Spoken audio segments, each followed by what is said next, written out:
Alright, we are off. This is the Minish Cap Randomizer weekly race. We're playing under standard race settings with the new additions of potential rupee farming from the chess minigame, as well as zero cycle octo guaranteed.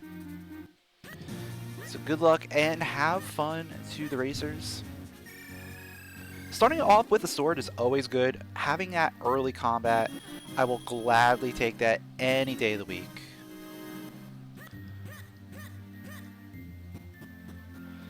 Yeah, unfortunate about that fake ocarina, but you know what? It's fine. It is perfectly fine. We do not have DHC. DHC entrance is Baron, Cave of Flames entrance, and... Oh, what am I doing? What am I doing? I'm like, not paying attention to where I'm going.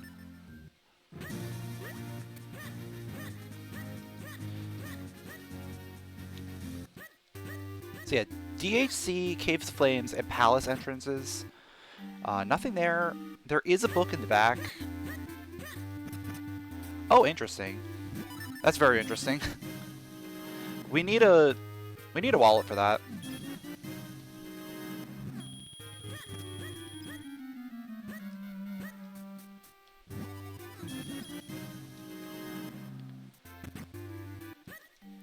Yo, what's up, Crash Boom Bang? Can't race today, but you'll catch it live at least? Okay. Yeah, that's cool. Let's see if we get a spin. Roll attack, okay.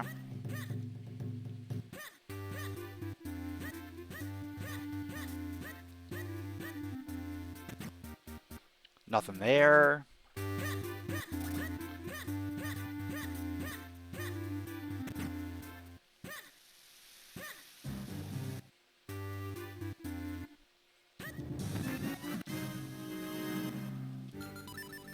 Alright, I think before I head over to Tingle Trees, we're gonna go this way. Because we can fight one of the golden enemies over here.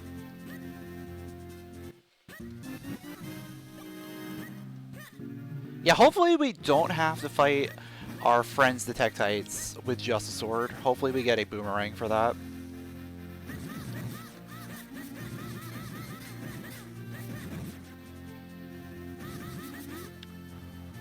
Also, it would help if we get green sword, just to do a little bit more damage. Speaking of green sword, there we go.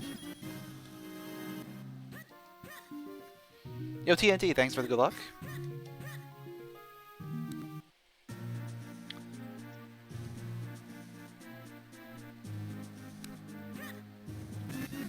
Tingle trophy. Just a bunch of arrows. Okay. We want to find a wallet so we can get that lantern as soon as possible. I will gladly take Great Spin. In fact, when you have Great Spin, Simon's is not terrible. So I'm just going to do it right now. Oh, I don't have spin! I don't have a spin! What am I talking about? I have Great Spin, but I don't have an actual spin to spin it. Well, I'll still do Simon's, I guess.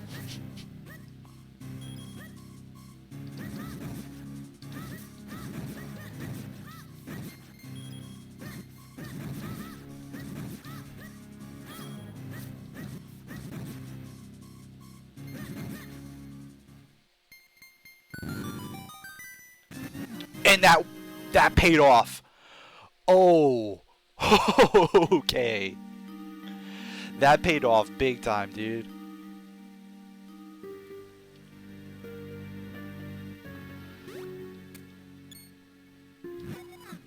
Hey, what's up, Haley? Yeah, hoping for the Element Octo. That is the hope. We just gotta get that Zero Cycle Octo once, right?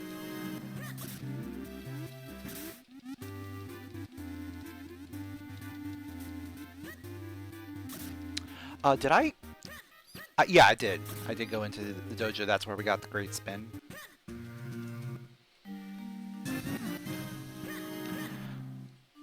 Alright, let's do Minish checks here. We can get a book. We can potentially get something good here.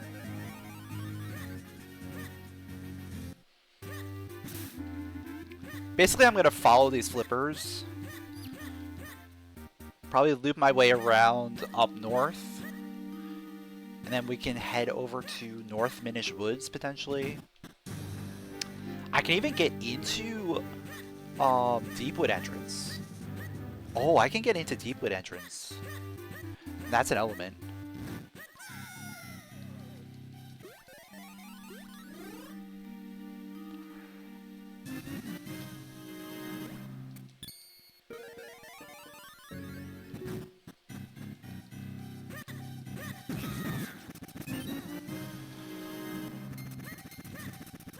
But yeah, ideally we find a wallet first before we do anything.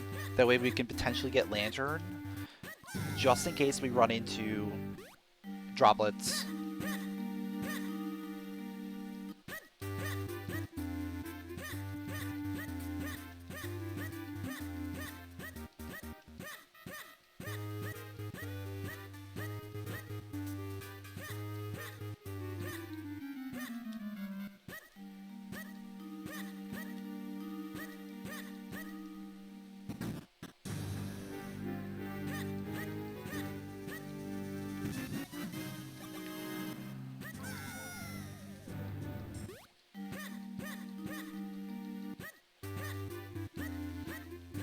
Also, I'll check DHC entrance just to see if it's vanilla DHC or what dungeon is not required there.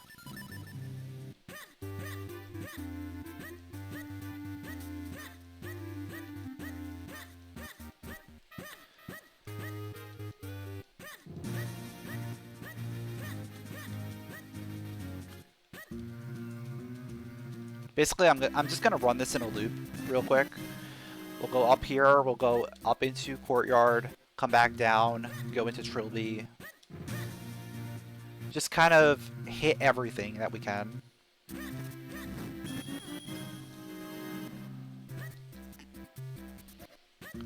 Minish Woods will be our last stop. That way we can go into the dungeon and potentially have something to do there.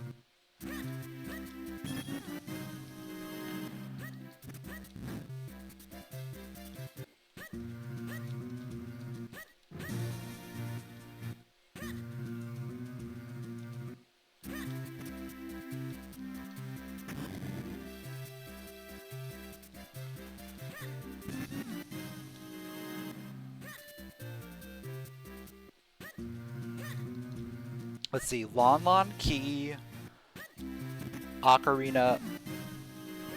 Well, that's double access to Deepwood entrance, so definitely want to go there.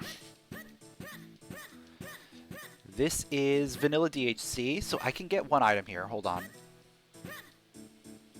So that means Cave of Flames is dead, and Palace is dead.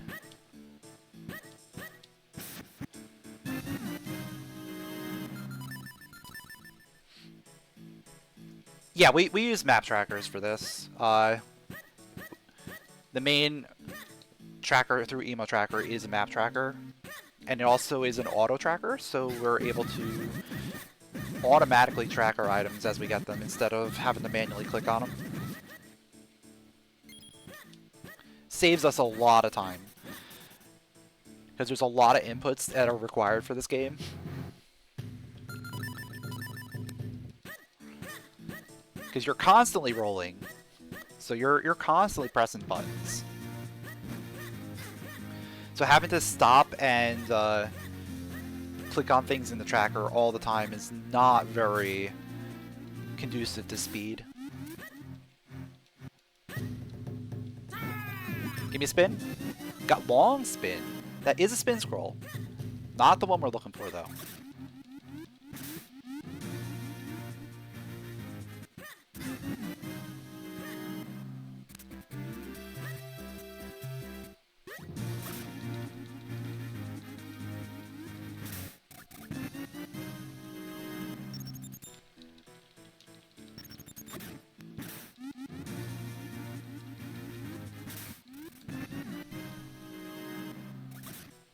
Yeah, it's looking a lot like we're gonna have to go there. Go into DHC entrance. Or not DHC, Deepwood entrance.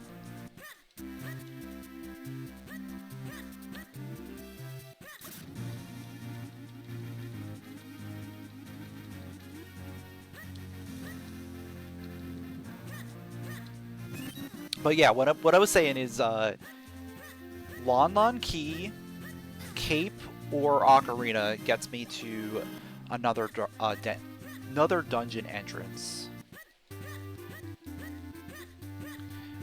in Lake Hylia.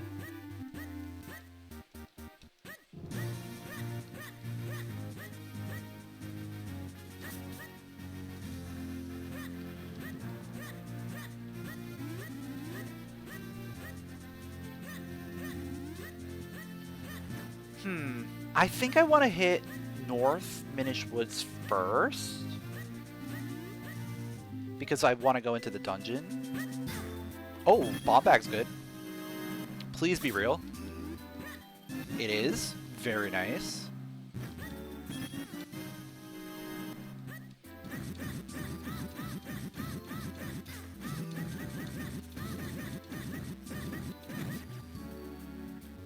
Lots of bread today.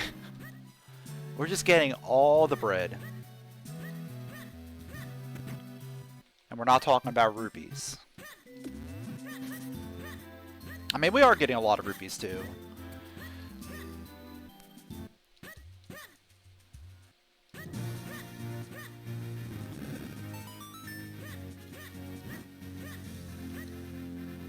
It's because you're eating a sandwich? Yep, that's exactly the reason.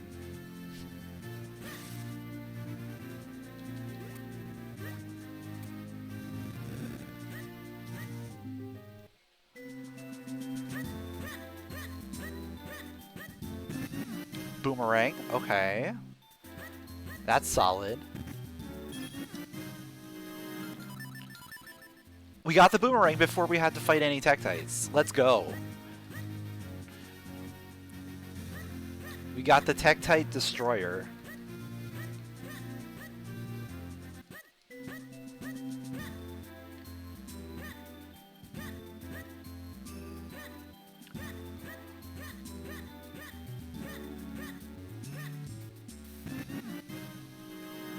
You know what I just realized? You could technically get into this dungeon without the flippers, and if it's something that kind of requires flippers, like if it's the droplets.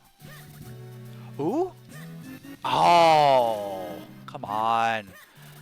Red sword would have been nice.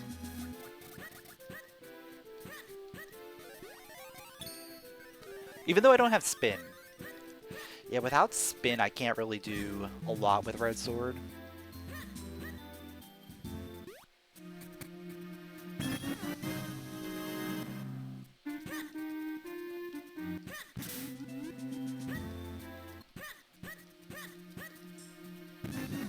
Another bomb bag, okay.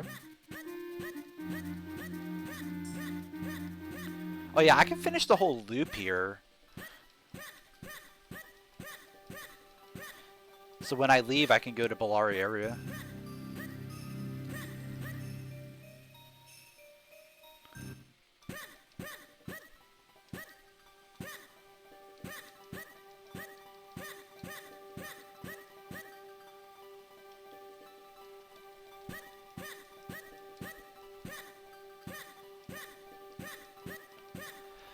Alright, our first element dungeon. What is it gonna be?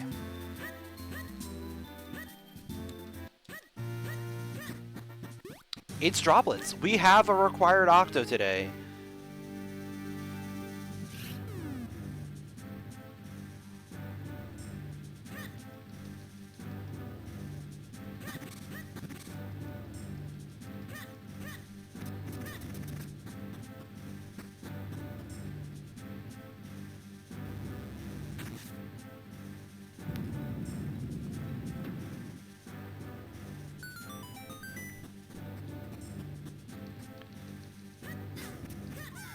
Now, unfortunately, without having that lantern, we can't do too much in here. Yeah, we need a wallet. And we need a red sword. Yeah, we can't do anything else in here without a wallet to continue and get that lantern. And then we need red sword and spin in order to actually full clear the dungeon. Well, not full clear, but actually beat the dungeon. To full clear, we also need a gust jar.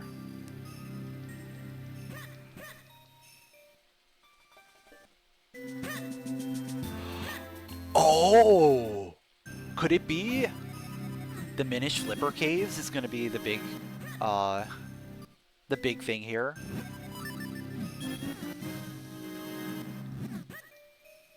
Yeah, we do Minish Flipper Caves and we get a wallet here. And then go to the... Oh, that would be insane. Required. Alright, let's just see if we get anything here first before we say required Simon for anything. Nothing so far. There's only one more check too.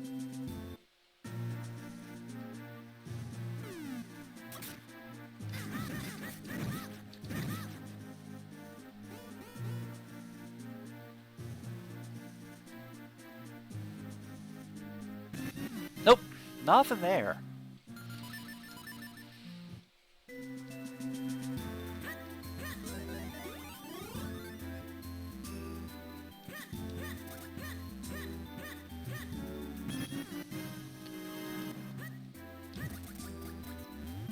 So now we're starting to look at bomb checks. Oh, the piece of heart in Vale Falls is a bomb and technically flipper check at this point.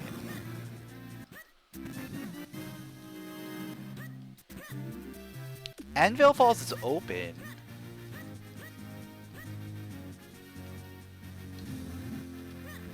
So even more so.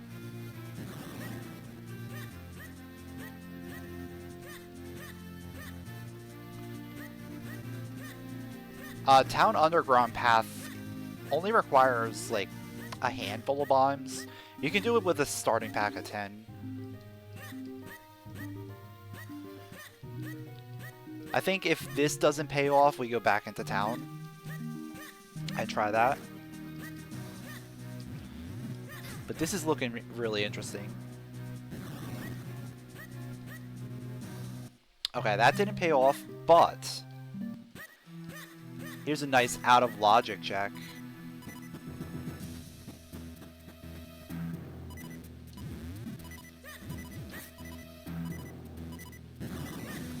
This requires the lantern. Okay, never mind. Yeah, we're going under the school then.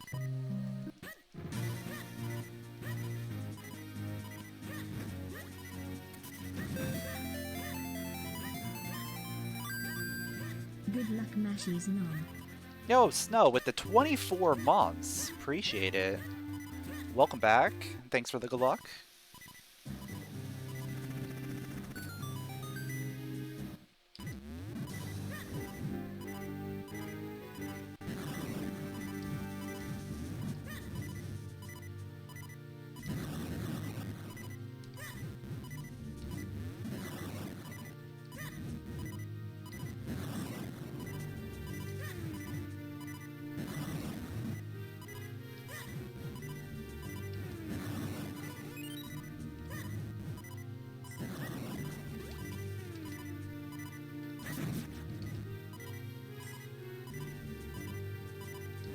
Oh, the well we can also do as well. That is a... Oh, there's our wallet. Okay. There's our wallet. So that is our progression.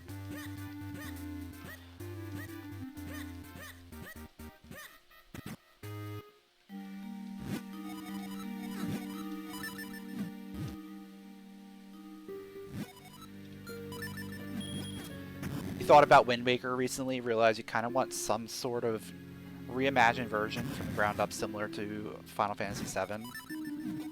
Open world like Breath of the Wild and Tears of the Kingdom, but with linear story. Yeah, I think an open world with a linear story would work really well.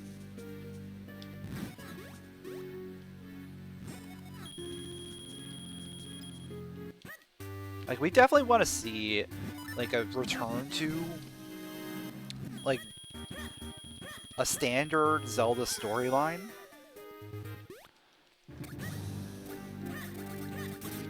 Like, return to a standard Zelda storyline, but still keep that exploration availability.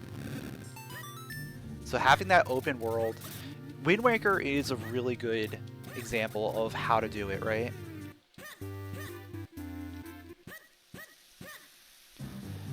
Because in Wind Waker, you already have the Great Sea, and you can basically explore it how you want. Oh, hello, Mr. Mitz.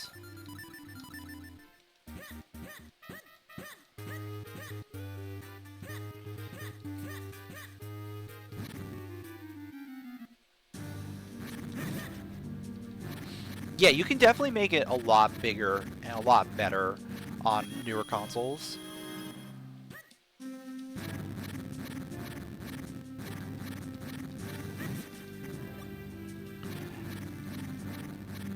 Also, like, one of the problems with the Great Sea was that there was just not much to do. Like, each region had, like, one island to explore. And maybe, like, a submarine or something. Like, it wasn't a lot. But I think that could have been just limitations of the system at the time. Oh, tracker died. Let's fix that. There we go.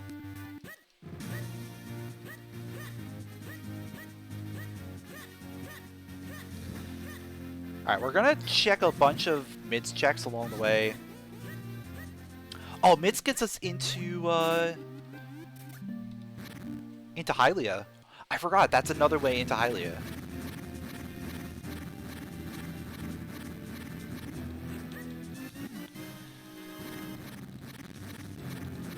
Yeah, I don't think you need to make it, like, much bigger. Just add more stuff to it.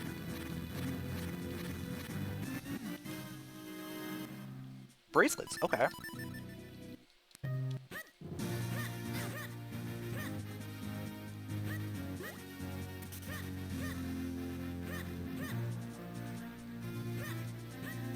Yeah, I think before I go back into droplets, I want to head over to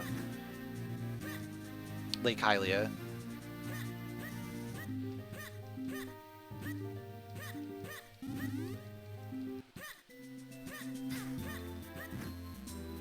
Because I think we can get a good amount of items over there. And we get access to another dungeon. So we get, like, some more information.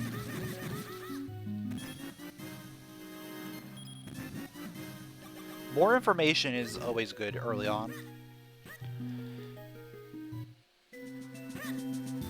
Because I kind of don't want to go back into droplets until I can beat it. And to beat it, it requires red sword and spin.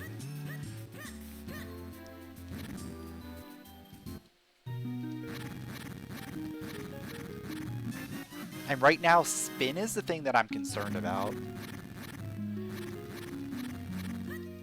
Red sword we can just kind of find wherever, but there's only so many places that you can get a spin attack.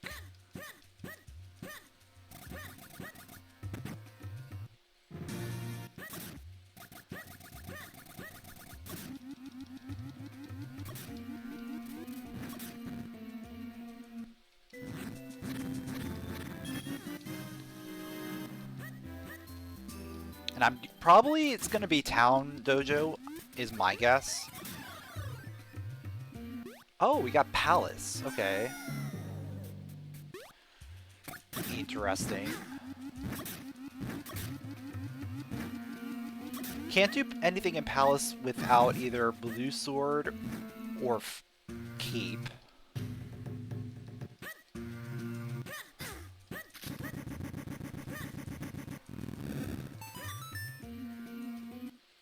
So we'll definitely be coming back there later. Oh, dog food. Let's go turn that in right away.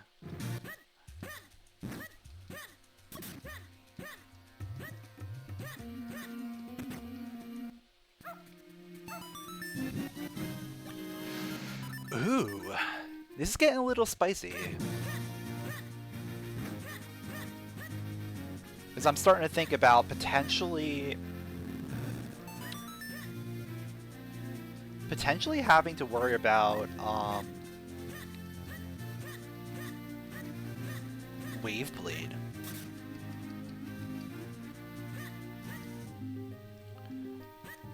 Alright, so before I go ahead and go into droplets again, I'm gonna go ahead and just quickly check a few more digging spots.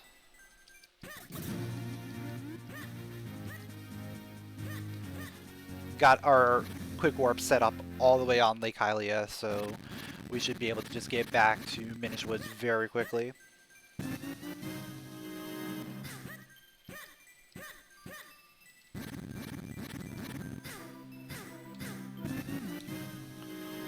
Alright, nothing there.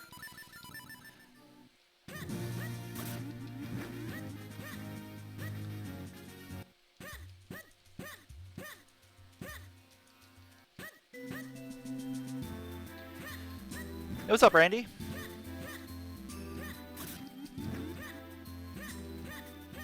Fastest way into the dungeon, gonna be over here.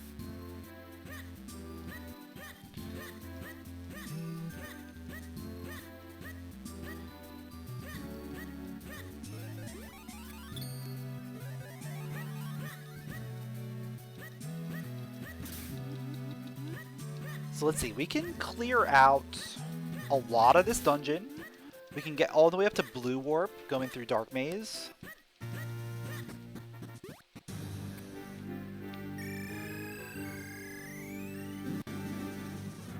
The only problem right now is that I have to go through Red Warp in order to get there.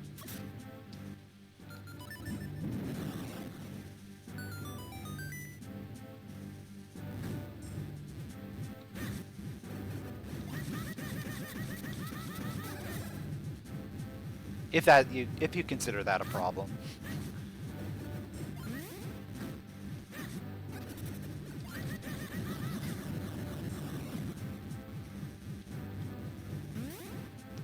The only way I consider that a problem is I can't actually do the levers.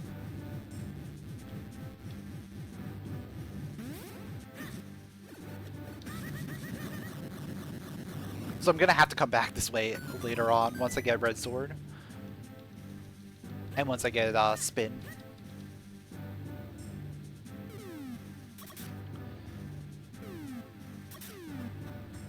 This is your favorite 2D Zelda? Sadly, I don't think we'll get a remake because of Capcom. Yeah, I think that's probably reasonable. Yeah, this game does not need a remake. This is still a very solid game. But I think the Oracles could use a remake. And that also suffers from the Capcom licensing.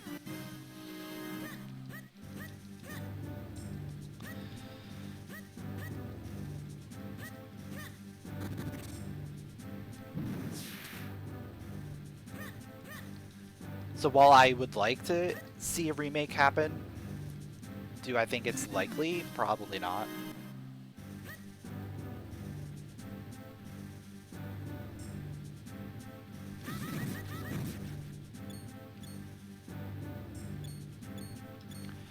Yeah, a completely new 2D Zelda would be really fun. As long as they don't pull a Triforce Heroes.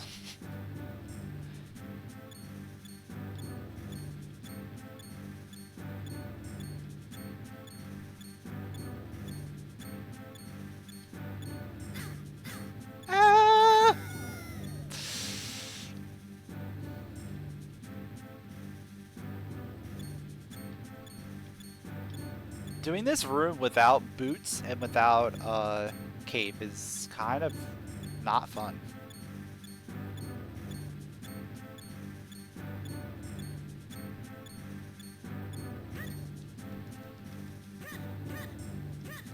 Another Four Swords game would be cool. I also wouldn't mind if they re-released the original Four Swords on Switch, so that you could have like online gameplay. Because I think a lot of people just never play the original Four Swords.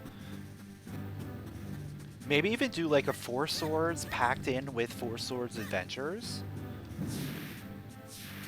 Like that would be a really cool like combo pack. And just have online compatibility.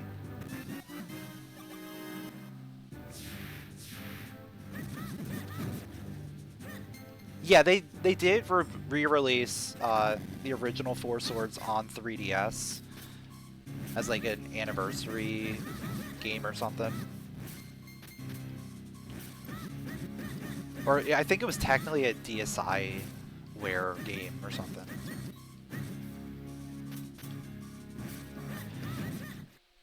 The original Four Sword is the one you can't play solo unless you have it on the 3DS DSi.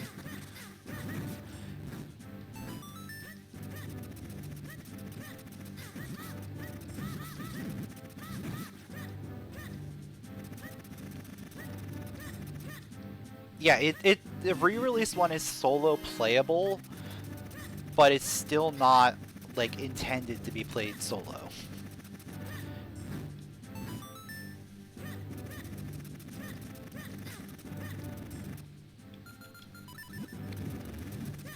Like the game was definitely designed as a multiplayer game.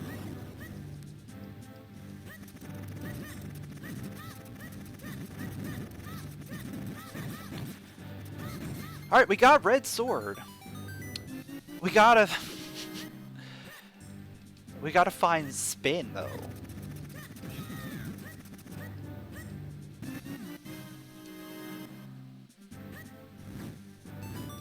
Oh wait, I can't. I can't get the blue warp. Oh. Hold on. I can't go that way. Yeah, we're not going that way.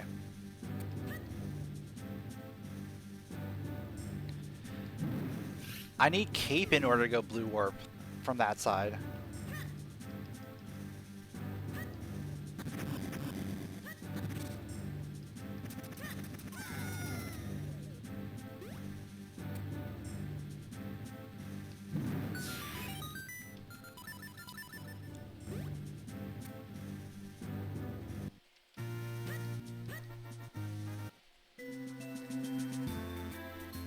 Oh, I know where I have to go. I know what I have to do. I have to check the the Goron merchant.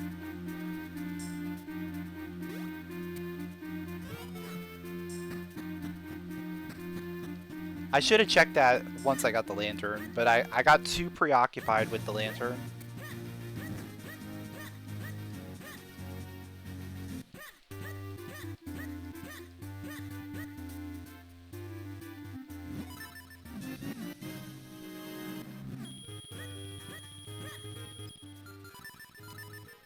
Alright, so I need... how many rupees? I need 10 at minimum. But, I might as well just clean this out.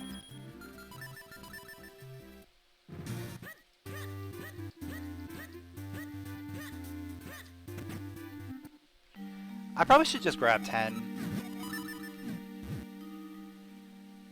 Because then I can use those for later. Yeah, whatever. He's got 5 sets of items.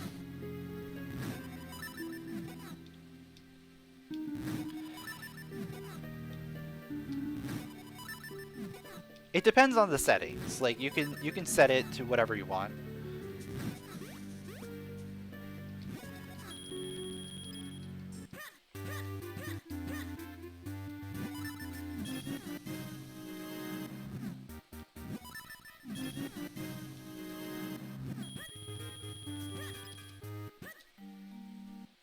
Yeah, grip ring on set 3. What is this? That's 200. And then that's probably 300 then.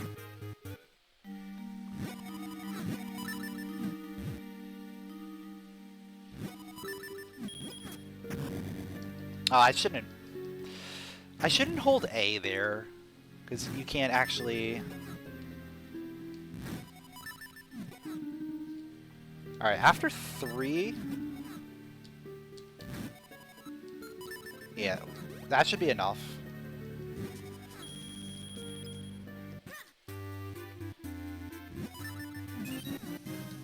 So I'll buy that, go back in, get our grip ring.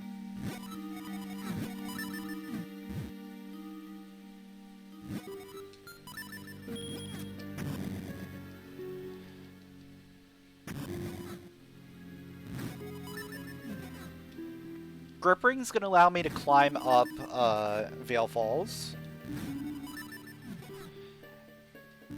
And we're gonna get some stuff up there.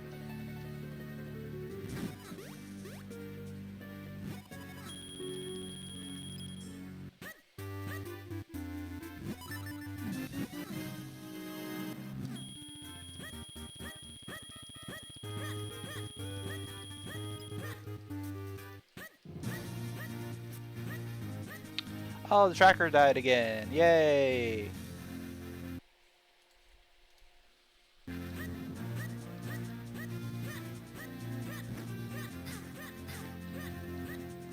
So yeah, this is logical now because we have the lantern.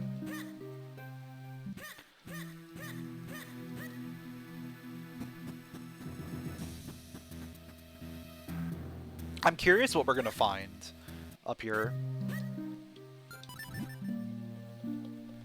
Obviously, we're gonna find one of our friends.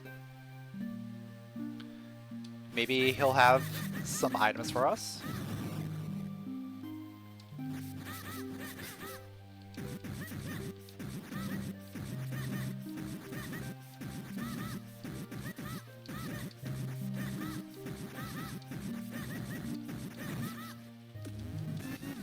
Oh!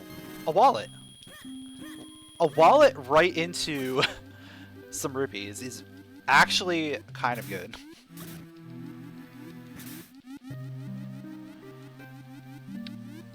So that wallet allows me to hit up all but one item from the Goron merchant. So we're gonna go back to the merchant after this.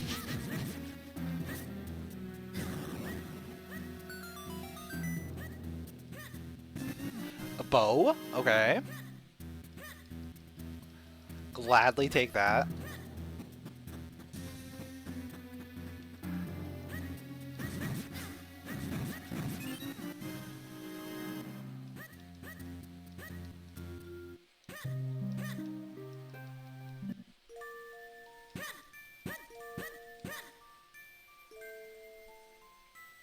Let's see, I can actually hit up everything?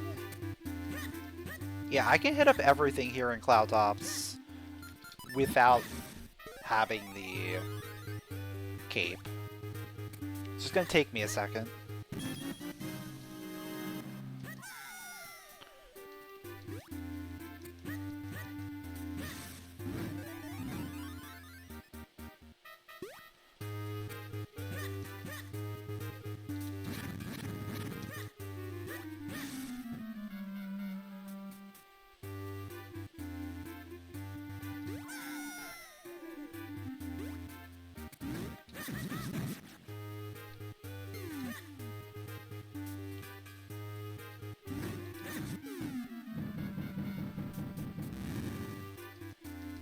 And if I get rupees, I might as well take them so that I don't have to farm later.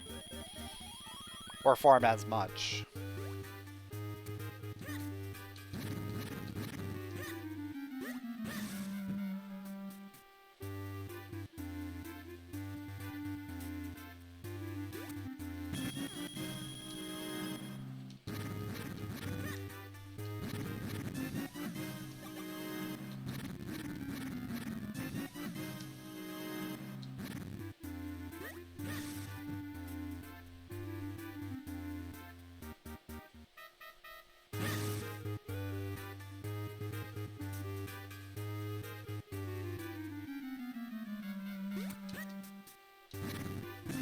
There's the cape! That is perfect! That is perfect! And blue sword! And a bottle! Oh man. Cloud Tops was stacked!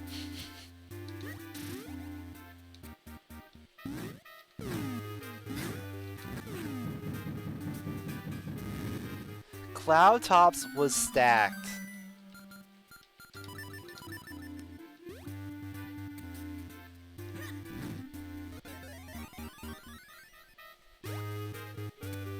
Alright, so I'm just gonna clear this out.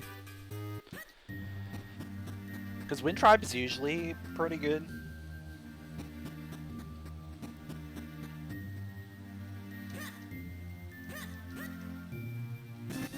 Mushroom, okay. More rupees, okay.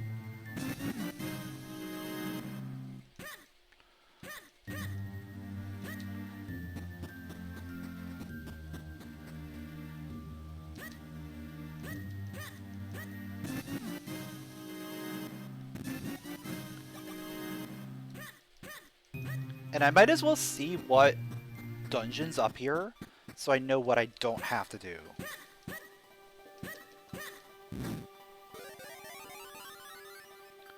We don't have to do Cave of Flames, okay.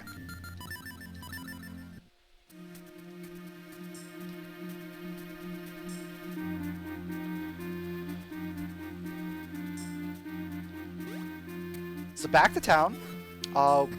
We get ourselves one more scroll check for potential spin. We get a bunch more of the Goron Merchant.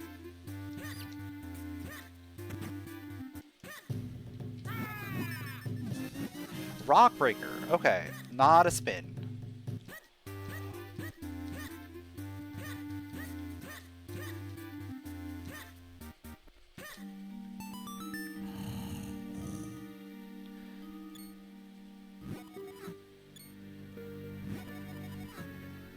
Vanilla Boots, please? No? Okay.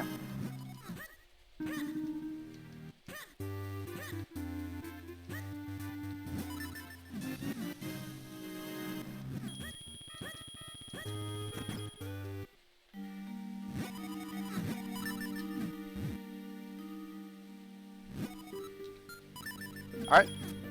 Back to here.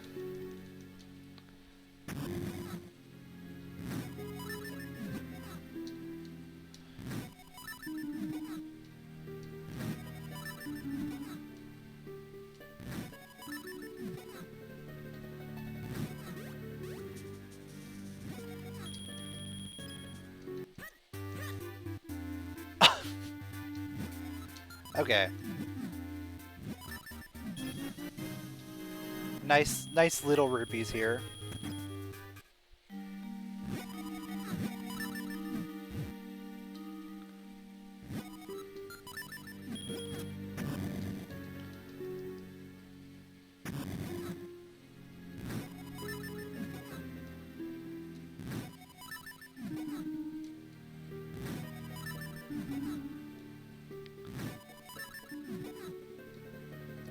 Is it possible to change the multipliers for the chess game so that you can just max out in one try?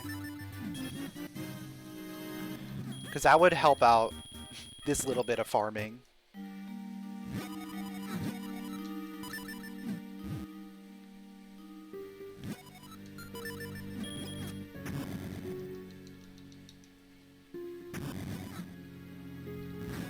Or maybe, like, just make it that last round every time.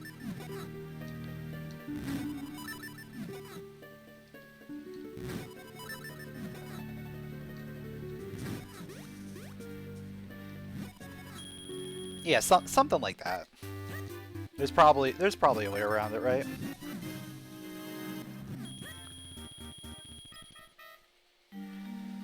Okay, there's nothing on the Goron shop. Okay.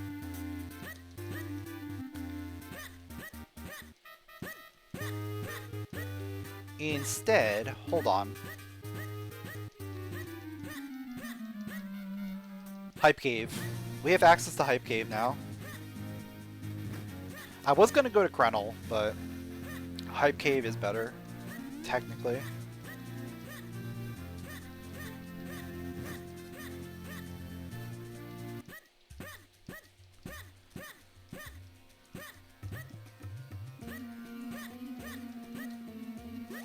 And if we happen to find enough heart containers,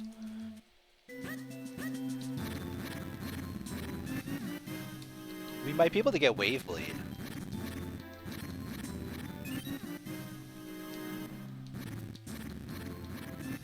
Or we get boots.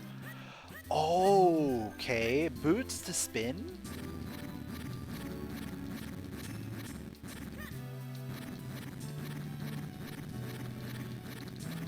You want a remake of Zelda 2? You saw a Twitter clip. Someone made a game inspired by Zelda 2 and it looks good. Yeah, Zelda 2 is actually a really good game if you play it. It does require a little bit to get into it, because it's not as like straightforward as a Zelda game, like other Zelda games. You definitely have to play it with some precision,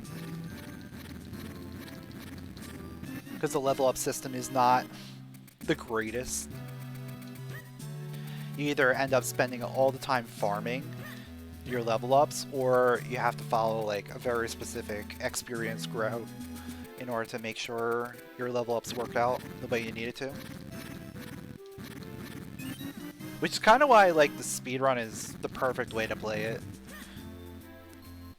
Like 100% all keys speedrun is probably the best way to just play Zelda 2. Just follow that route and you're gonna have a good time. Aside from probably dying a million times.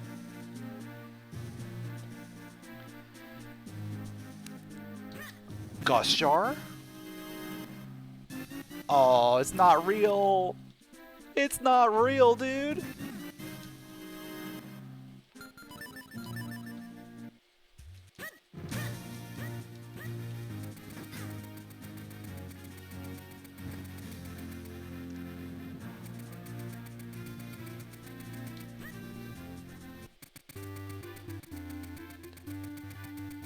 But also, one of the only things I would change about Zelda 2 is game overs, instead of sending you back to start.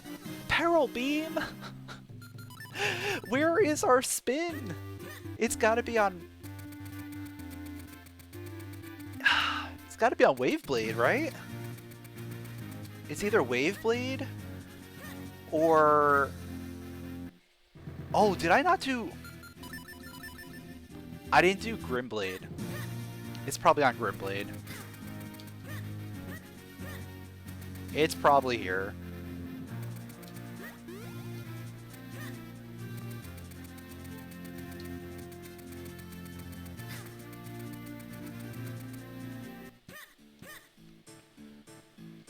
You thought about getting into speedrunning, but you could never decide on a game. Just pick a game you like. One that you don't mind putting a million hours into.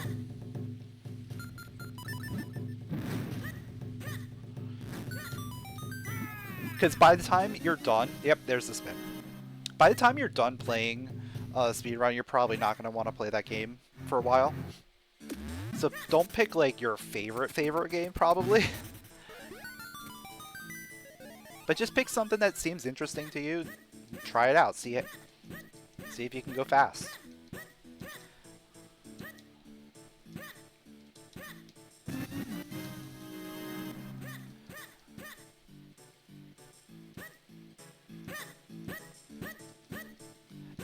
Yeah, that's a strat too. Just pick something that no one's ever played before.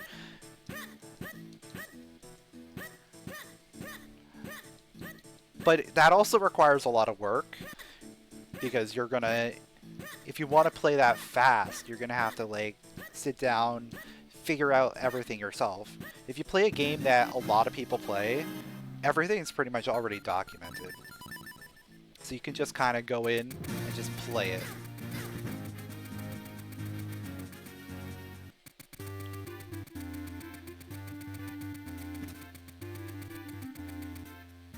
and just follow like what other people have already done, instead of having to figure out strats yourself and figure out ways to save time and all that.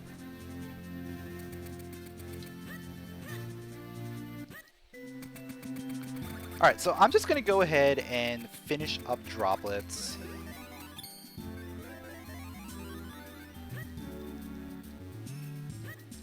The only thing we're missing out of droplets is going to be the gust jar stuff. I'm not too concerned about not having those right now.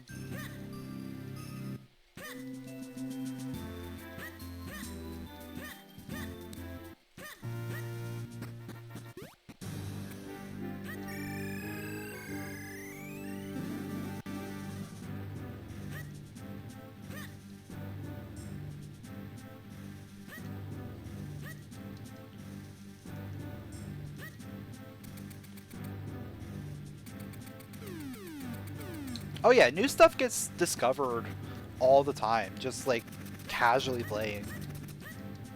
Or even like doing like randomizers, stuff like that.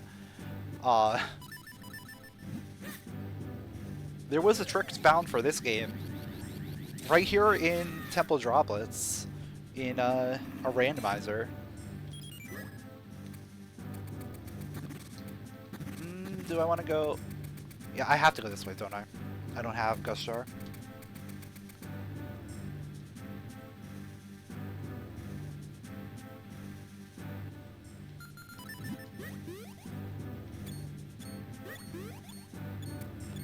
Look at how much better that room is when you have the cape.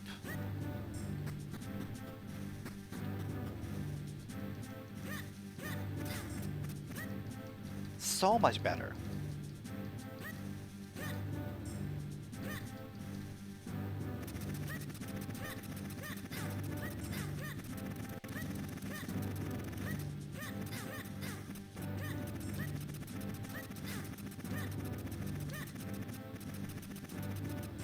Oh wait, no, it's not that way.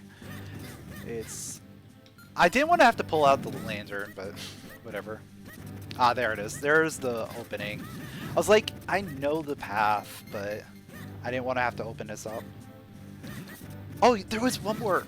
There was one more chest I didn't even open. That would have been bad.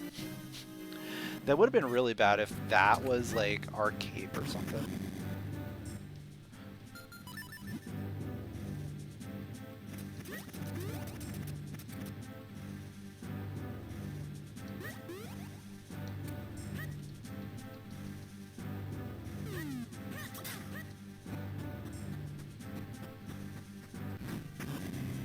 Oh, I probably should have done ice platform first, because I'm gonna forget to do it after Octo.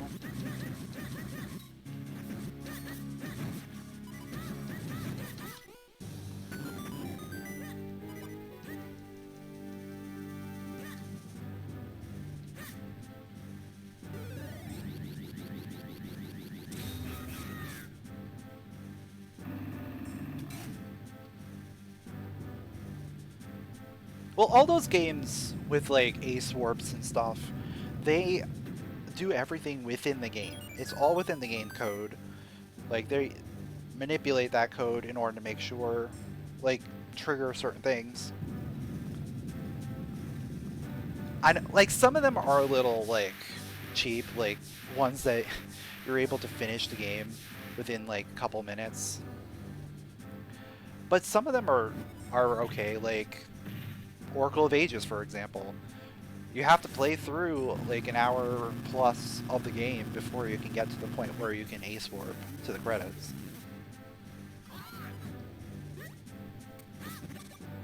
And that wasn't even like the original setup, so it's still, there's multiple ways of doing that warp at the end. It's just the ace was ended up being the faster version because you didn't have to fight the final boss at the end.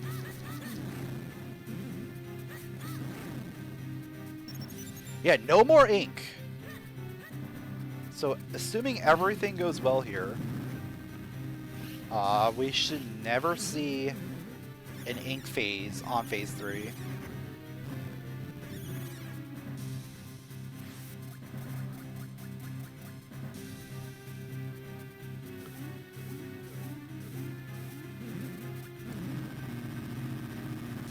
Oh yeah, the Mario 64 A press stuff is just like insane. Because then you start talking about parallel universes, all this crazy complex theory stuff. It's not even about playing the game at that point, it's just a lot of theory.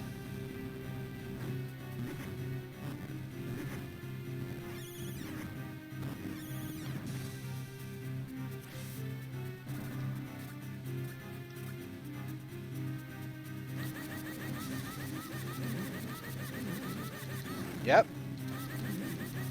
Yep. Yep. We're good. No ink! What do you know? It's a miracle!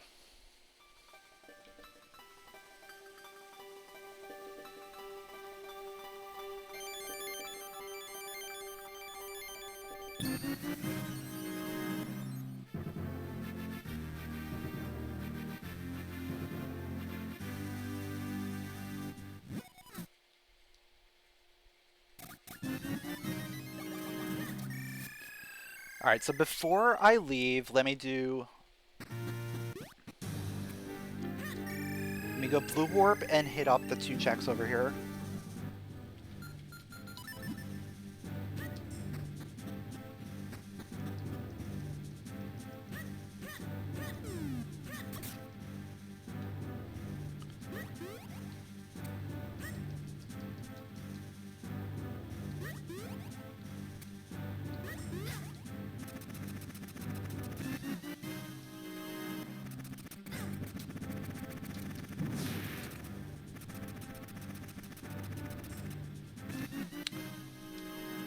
Oh, that was just the boss key. Okay. What a spot for the boss key, right? You know what? This is probably our fastest way out of here.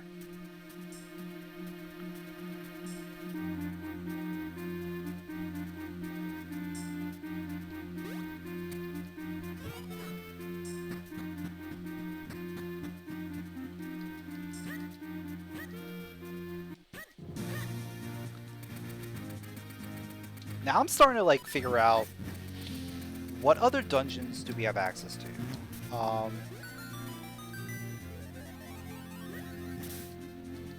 If we find Royal Crypt, we can do that.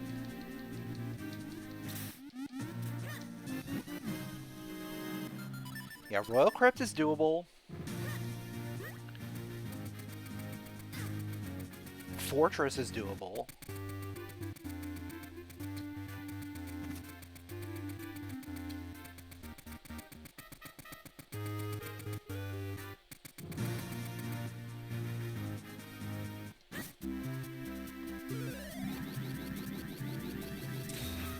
We've already seen Palace.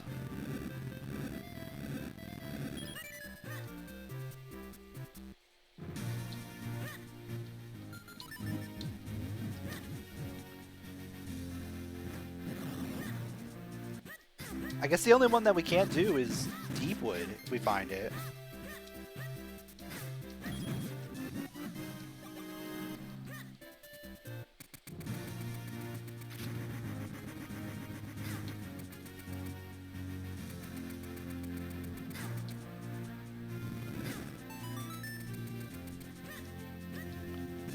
So obviously I'm going straight to our next element dungeon. Like, there's no point in not doing it.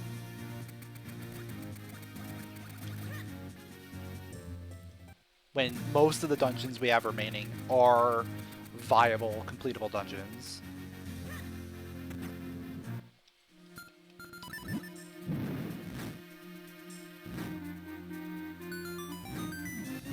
And we just got Ocarina. Ooh.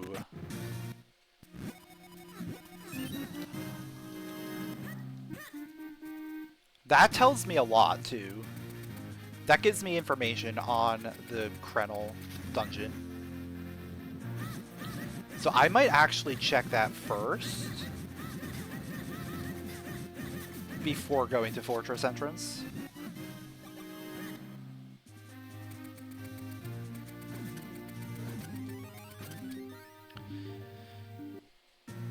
Because if I find Deepwood at Crenal, then I know for sure Fortress is good.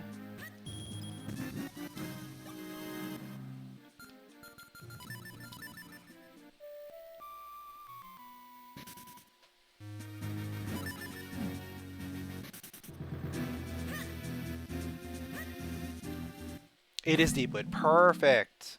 Perfect. Alright. So we go straight to Fortress entrance.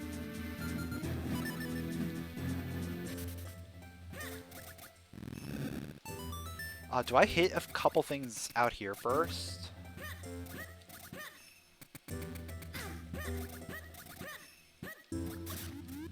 I don't really need to do much here in Caster.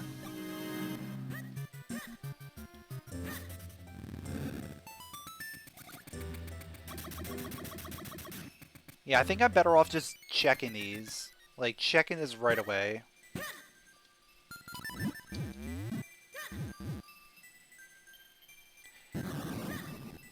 Let's do our dungeon, and then we can always come back and do Caster, Crenal, all that fun stuff. Wind Ruins we'll just hit as we go.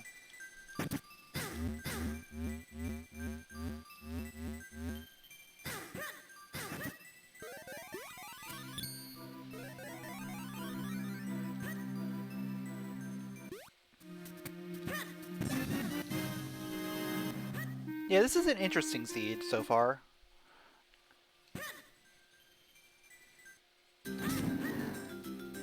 Not a big fan of what dungeons we have to do. Like, I would prefer having a Deepwood, having a Cave of Flames. Because some of those are pretty quick. Versus, like, Palace, you know? Palace Fortress.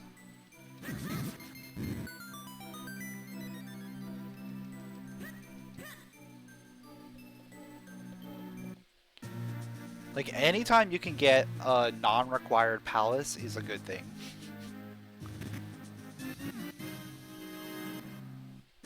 It's super long. It requires a lot of items.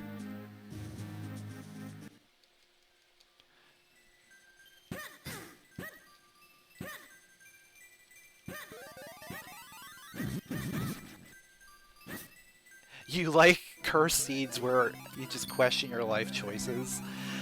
I mean, yeah, that is what Randomizer's all about in the end, isn't it?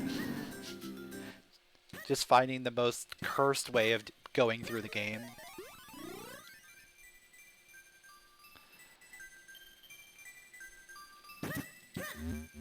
Also, turning all the traps into curses would be a great way to do it too.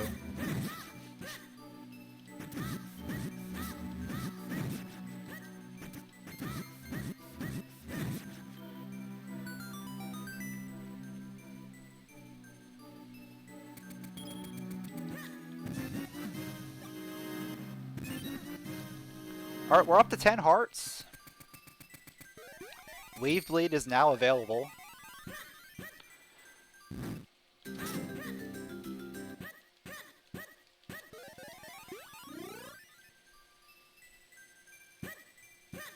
Though at this point, do I need another scroll? The only scroll I might want is Down Thrust for Georg, but other than that, I think we're pretty solid.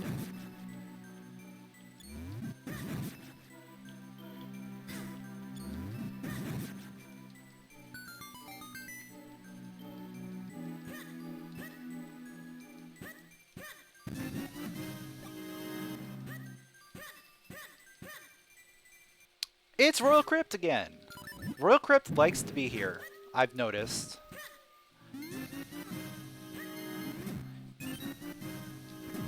Like, this is like, what, the third time in a row that it's here? Or at least the second time.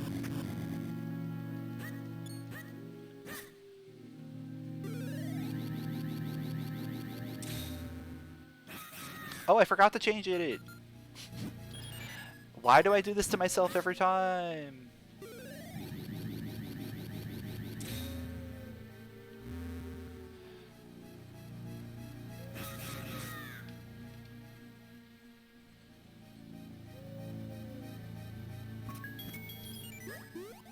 I saw a sword and I was like, got excited for a second. And then I saw it was the broken sword.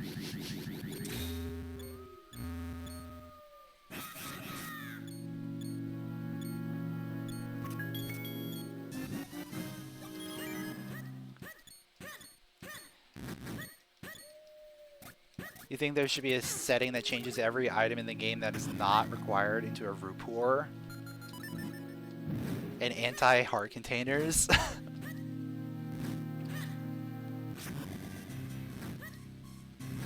I mean, Rupors would be a good thing to add into like the trap pool, essentially.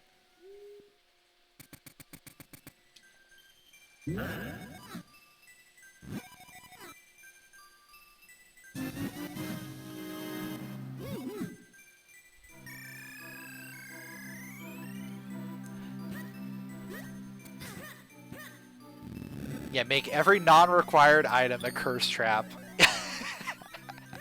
Yep, that would be the absolute best.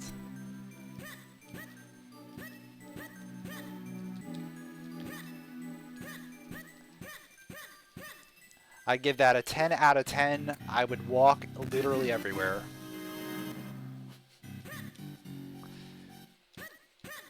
No more rolling around at the speed of sound. Or just, how about like something that disables your roll? Just all together, you can't roll. Sorry, no rolling.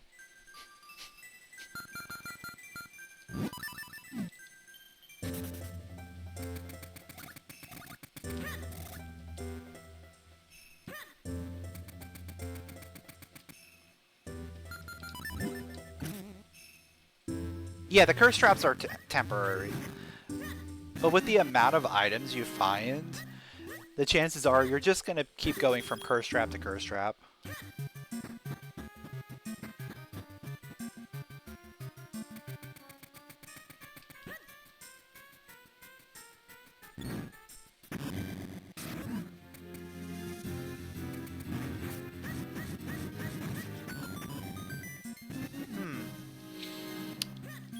I'm kind of tempted to just go and do Palace right now.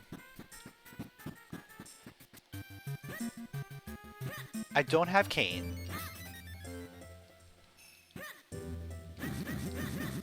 So most of Palace is out of logic.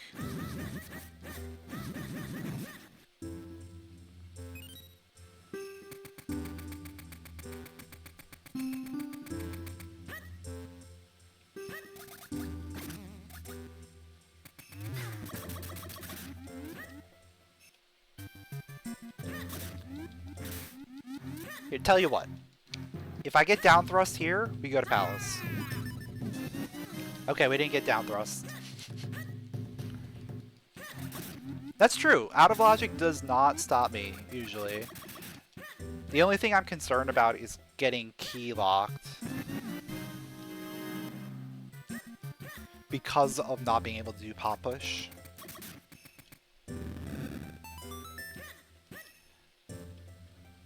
Oh yeah, I can also get Great Blade. Or Swift Blade the first. I have 7.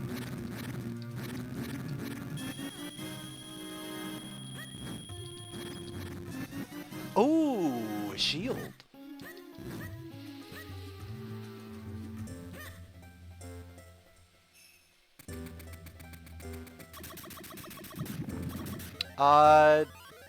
Yeah, let's do this first. Yeah. If I get down thrust from Swift Blade the first, after going through here, then we go to Palace.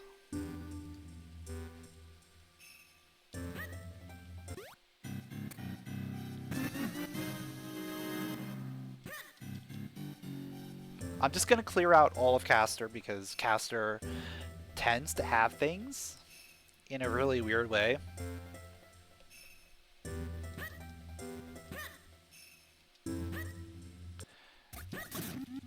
And especially likes to have the cane for no reason.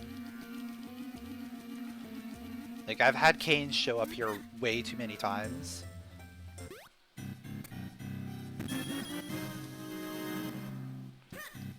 Usually on one of these Minish checks.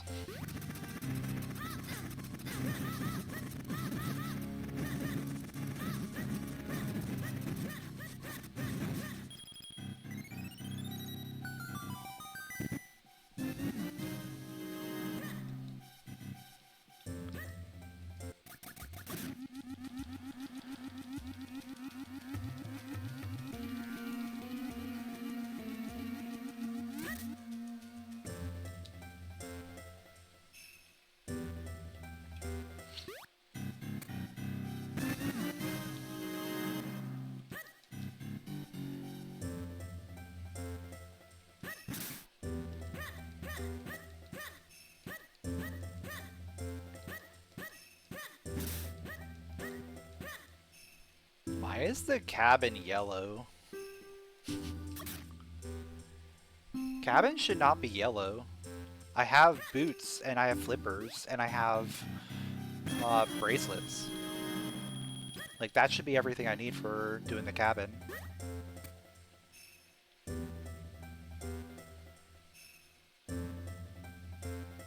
Oh, I have flippers. Oh! Swimming is not logical there?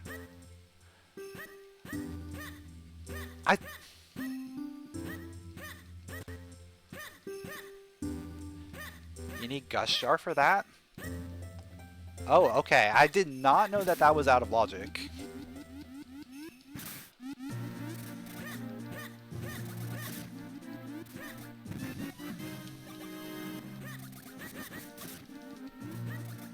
I guess it makes sense because it's not something that's easily understood.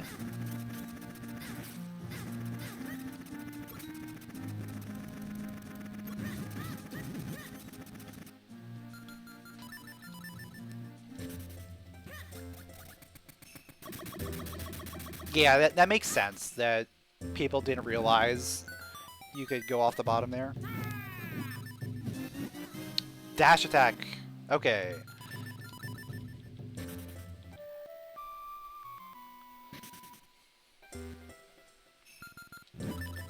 I mean, we're still gonna go to Palace.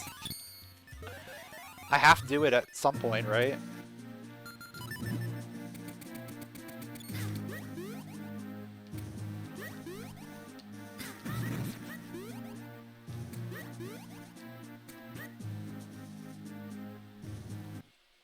But that's good to know that that area cannot hold the Gust Jar.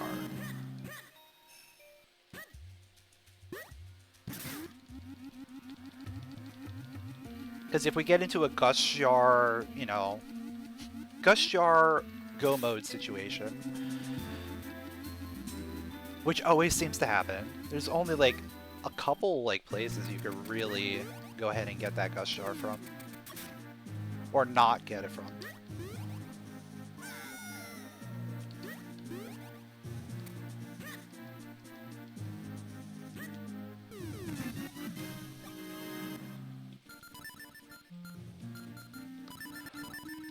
Oh yeah, I got the shield too.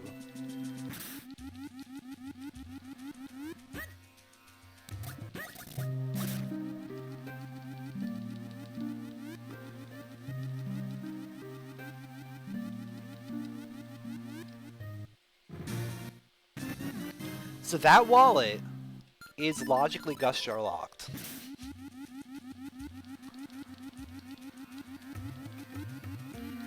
So the butterfly in the shop is locked by the Gust Jar.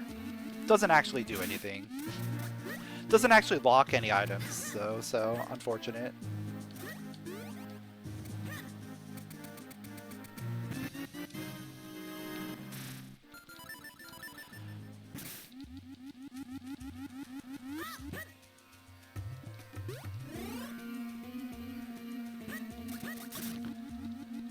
Waveblade! You have down thrust for me?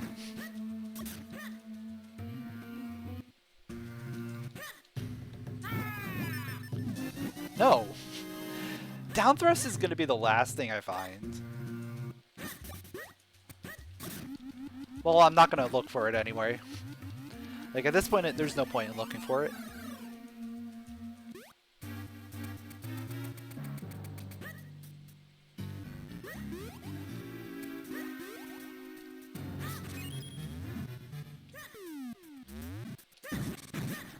Alright, so Palace. Palace is almost entirely locked by the cane.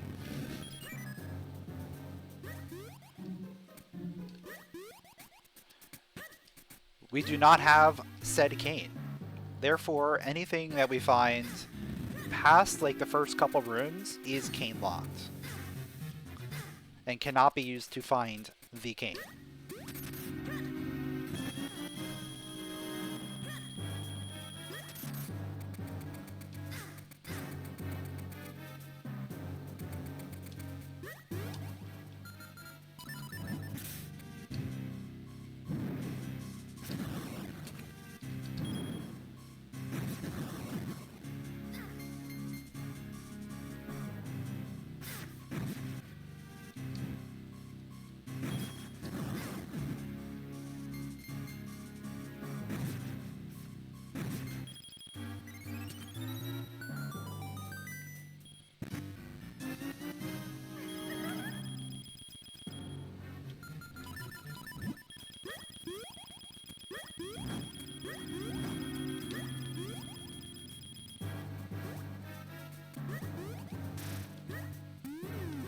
So this jump right here skips the cane requirement for this dungeon. Almost entirely.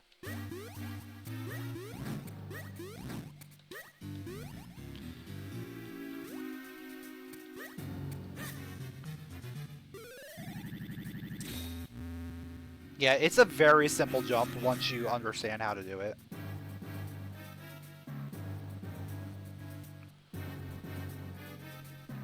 Like, it's all about timing.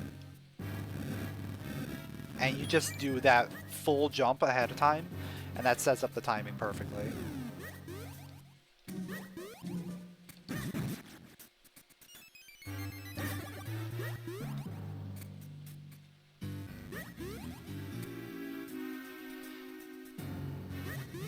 Now, there is another thing here that is cane locked, and that is going to be Pop Push. Pop Push could have a key. Actually, hold on. I didn't get any keys yet. Yeah, I think it has to have a key. Oh. Yeah, we're out of here. We gotta leave. We gotta do Pop Push for keys.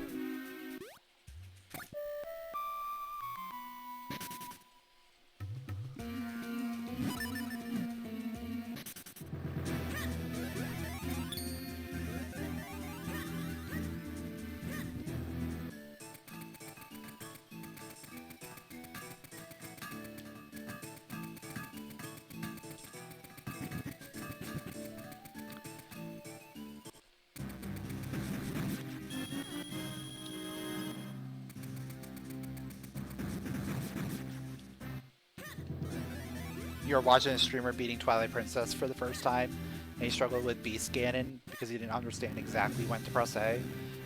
And as soon as he did, it was the easiest thing ever. Yeah. So it's pretty much, once you know, you know. That's exactly it.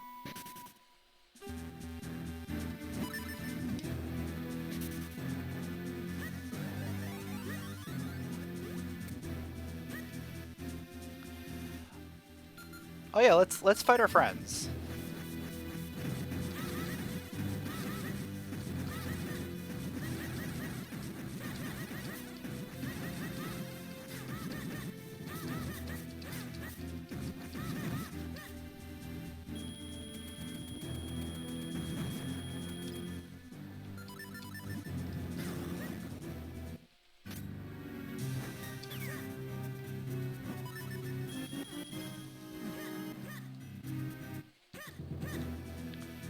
Yeah, it's been a while since I've finished Twilight Princess, so I don't remember exactly how that phase works.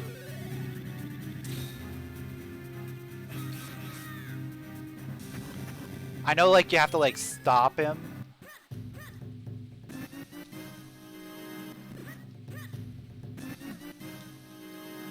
I guess fast. There's down thrust. Okay.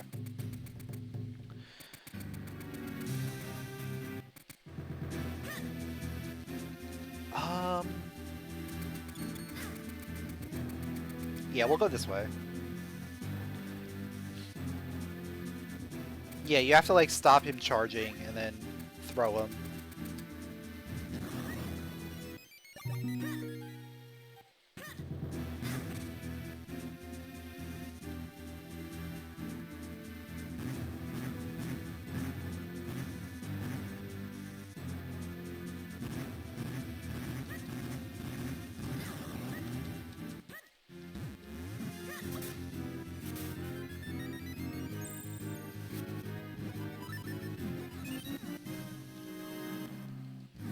Let's see, we don't have Graveyard Key yet.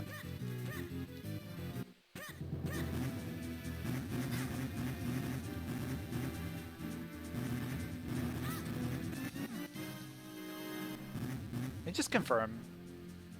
Yeah. That Royal Crypt entrance is our last element that we need. And that's going to be Fortress. So as soon as we do find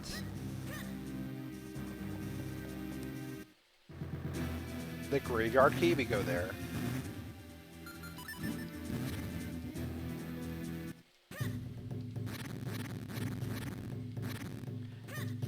Oh yeah, Vadi in 3D could be really interesting.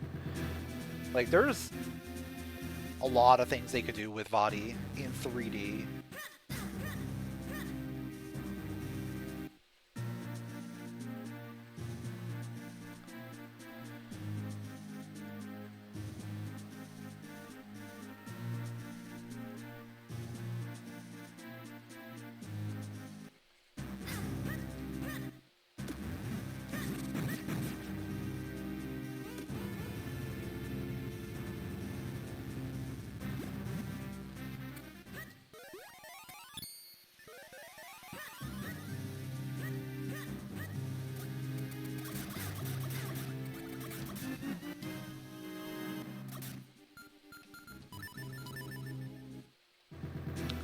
Oh yeah, put me here.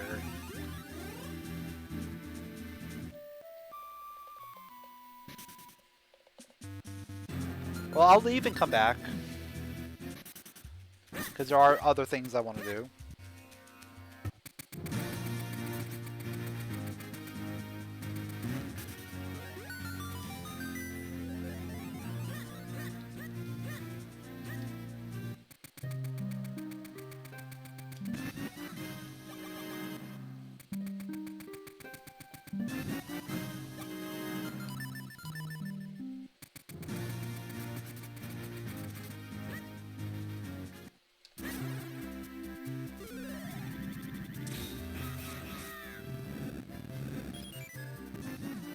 Oh, there's the butterfly. I'll take that.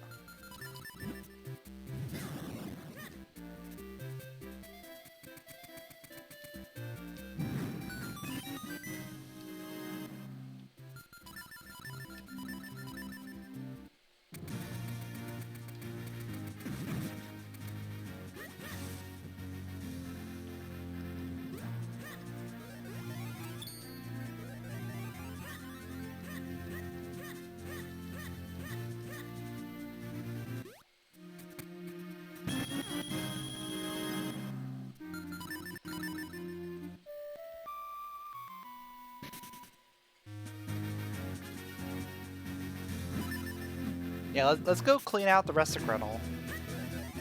And then we'll head out. Back to town. Yeah, I think back to town is probably our safest bet.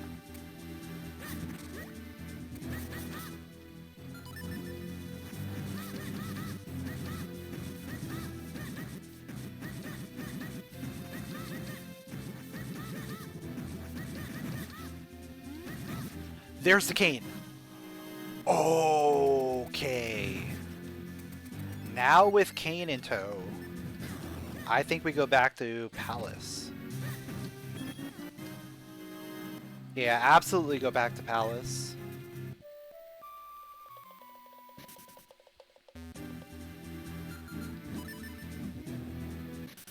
Because now there's nothing there that can stop me.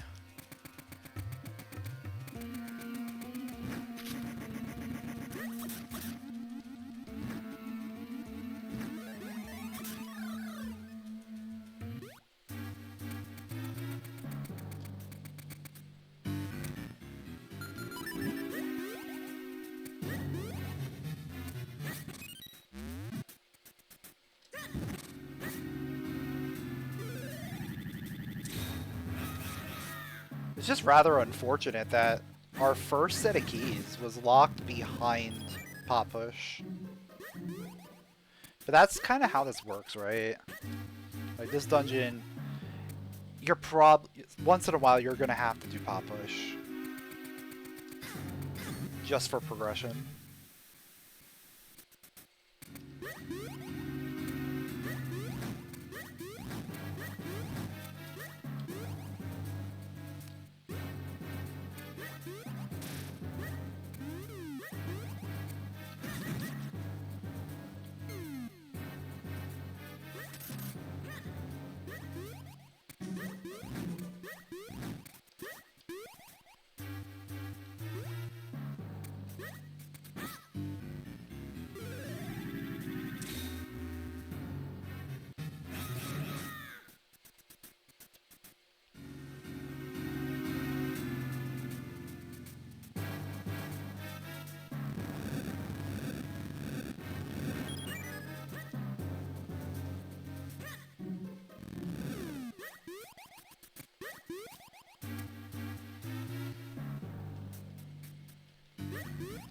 I think this is the first time that I've been forced into Pop Push because of the key situation, though.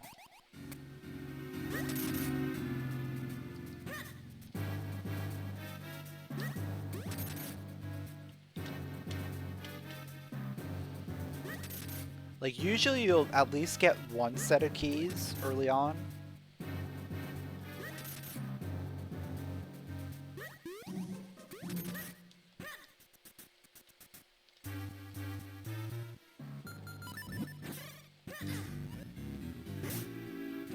But we got nothing.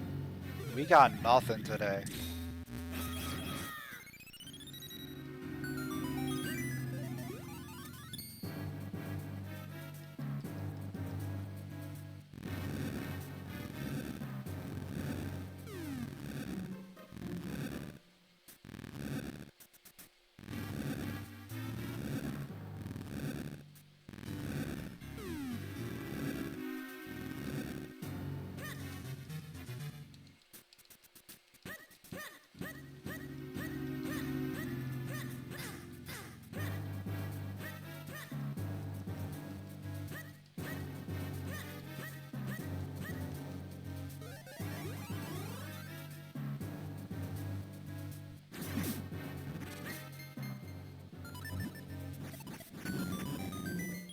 And yep, there's our set of keys.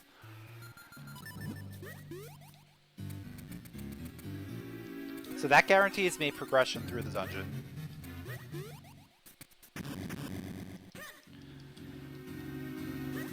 I'm probably gonna have to full clear because we're still missing Gust Jar and Four Sword and the Graveyard Key.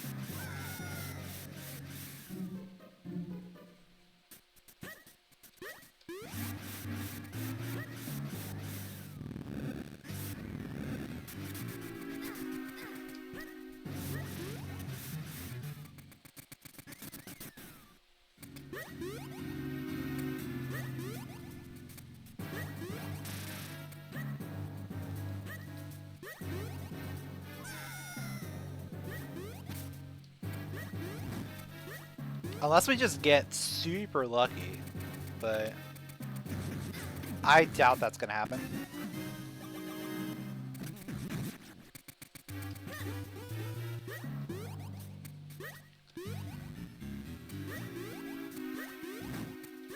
Yeah, already, like, we have to basically go into fan loop to check things.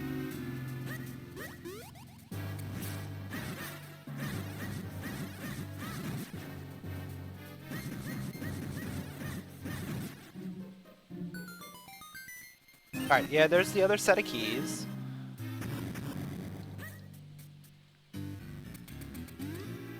So I could just use keys willy-nilly now. Doesn't matter. There's our boss key, so we had to come into fan loop. We had to go ahead and do vanilla boss key.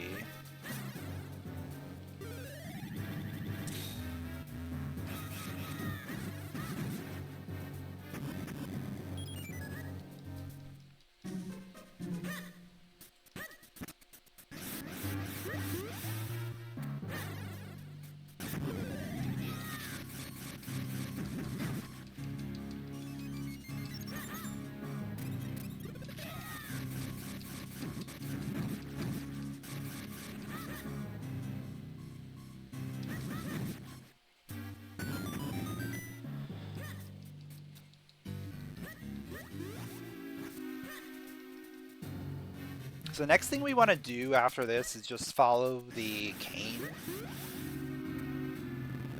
Like, if we don't find anything at all in Palace, start checking overworld cane checks.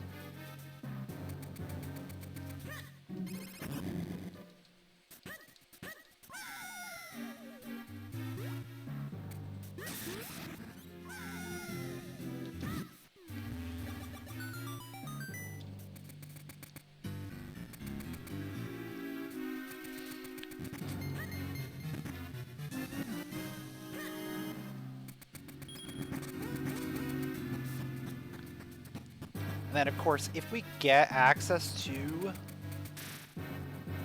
Royal Valley,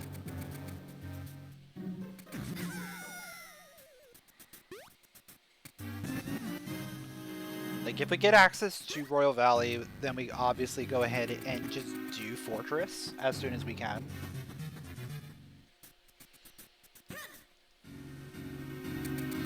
I mean, it's also possible I just do, like, go in there right away. Just to see if Graveyard Key is there. Which it very well could be.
Another bomb bag.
The other thing I could do is I could go into DHC and start checking a bunch of towers and stuff there.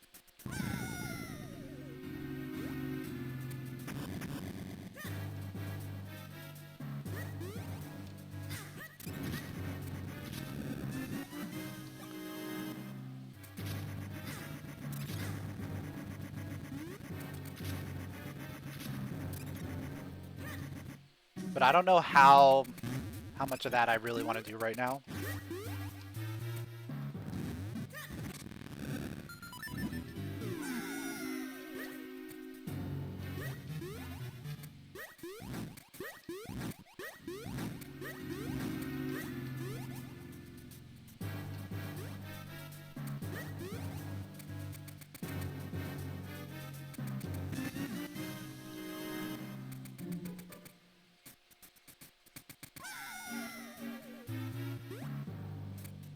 I think we follow Kane first and go to DHC after if we need to.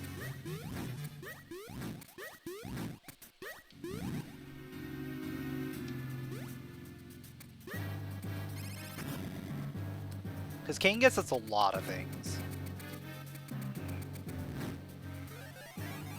Especially with all 3 books, we can go ahead and do...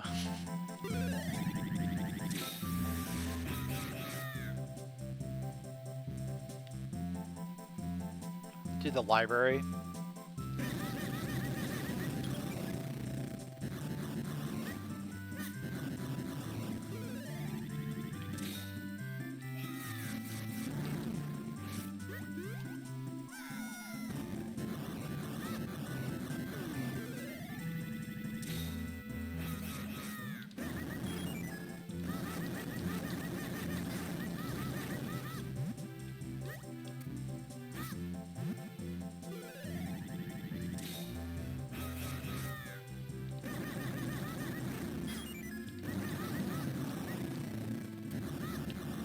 I think this is an unused song, if I'm not mistaken.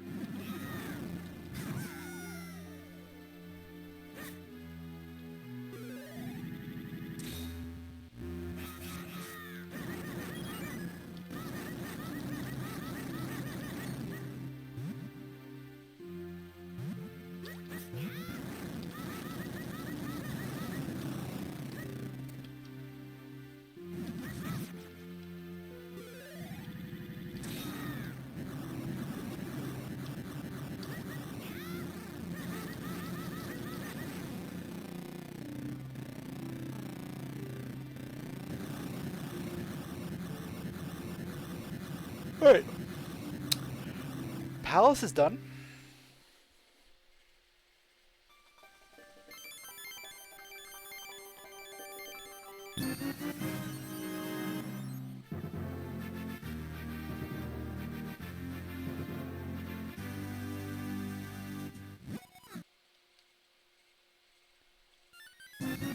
Bottle, okay, I'll take it.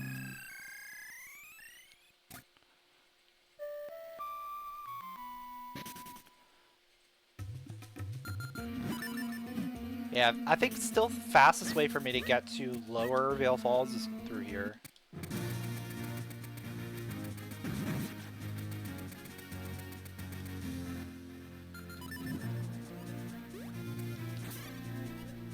Because I want to do lower Vale Falls, I want to check the stuff inside of town.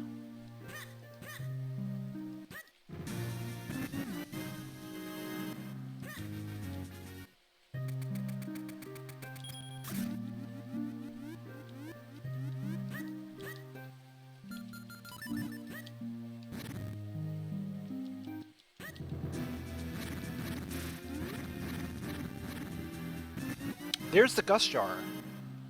Okay. So we got Gust Jar. Now we just need Force Sword and Graveyard Key. Gust Jar was going to be the tough one, for sure.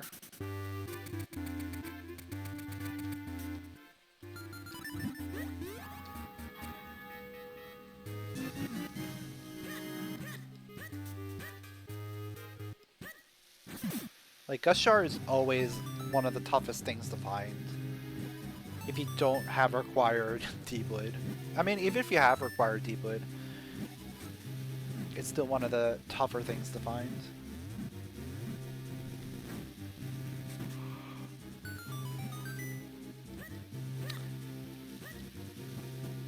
But now that makes me think about going back and checking Gust Jar checks, of which there's not many.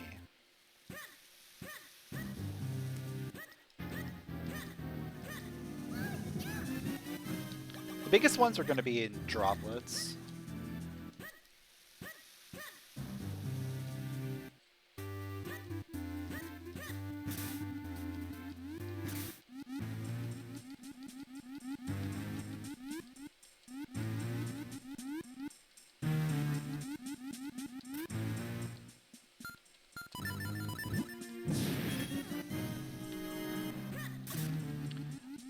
But I could also go ahead and go to Wind Tribe and check out Gregel 1 and 2.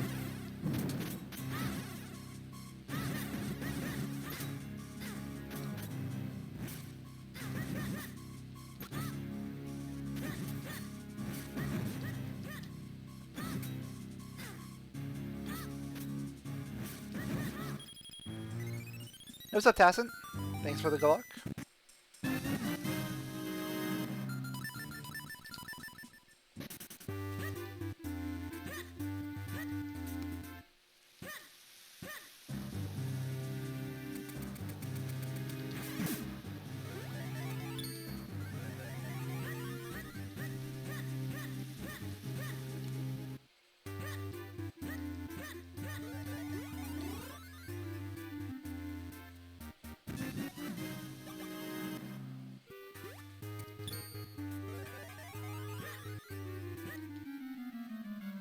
Yeah, I think I want to just clear out a lot of stuff over here first.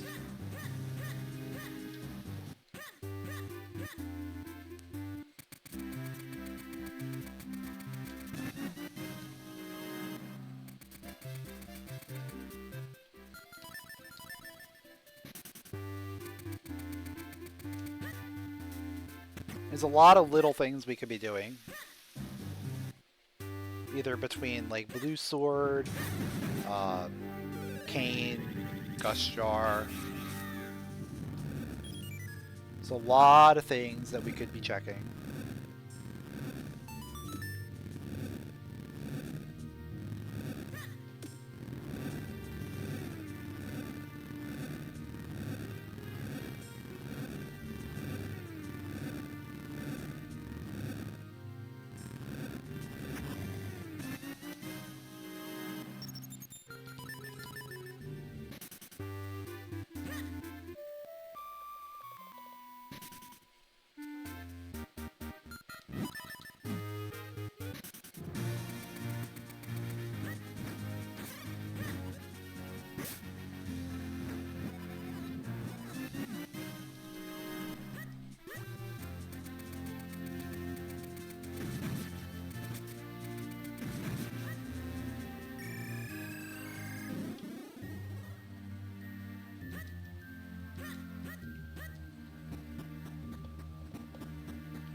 I mean, our progression could also just be on something that we've already had access to. Doesn't necessarily have to be on one of these things we just got.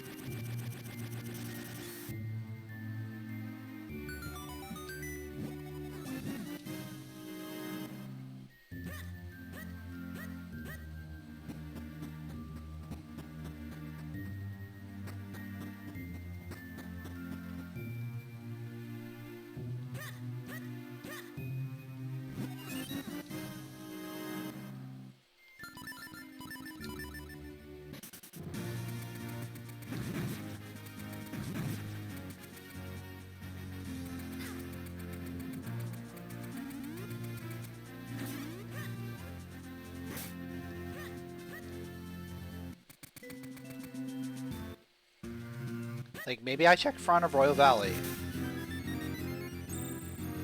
and just find the graveyard key there.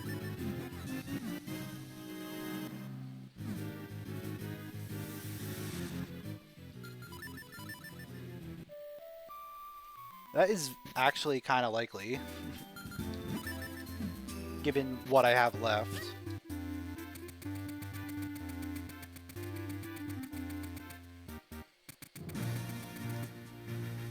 Because I don't really have many things.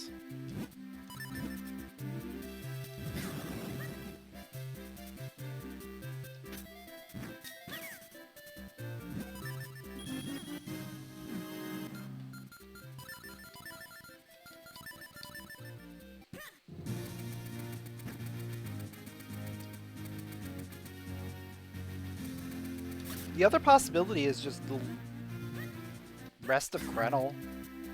Rest of Crenal could still have stuff.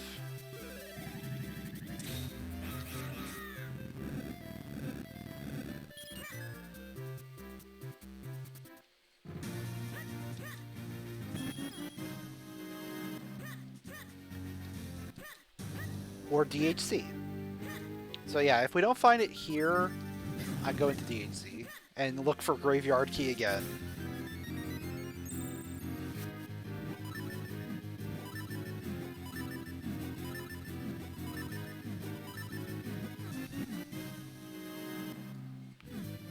Graveyard Key and DHC once more.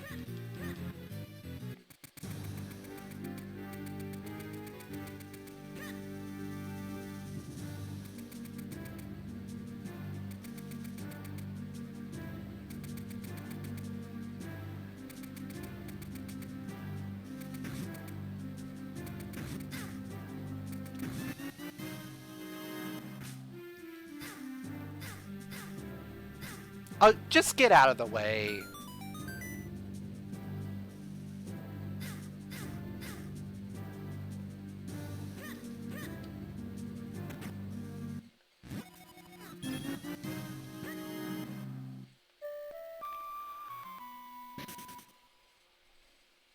We had, what, vanilla DHC? I think?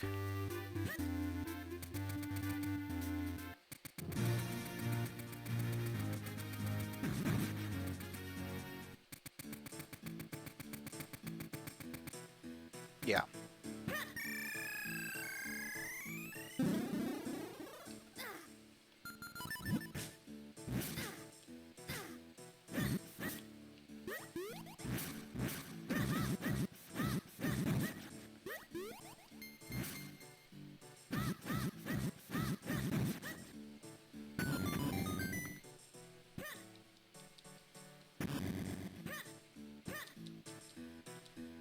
Yeah, rupees mean absolutely nothing to me.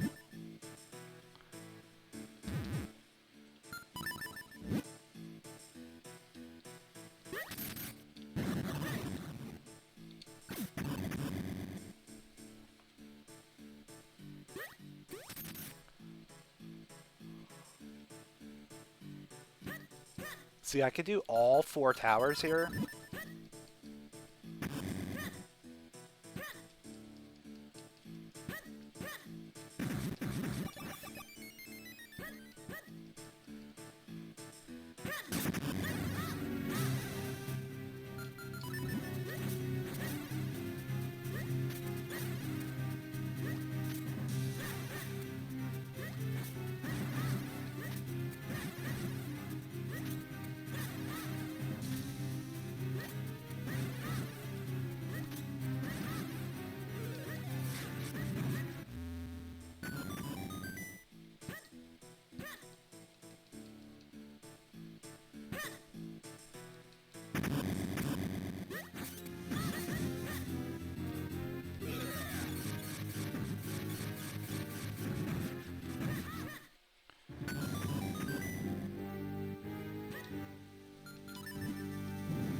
How did he get away? Come on. There we go.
I think this was the tower we found.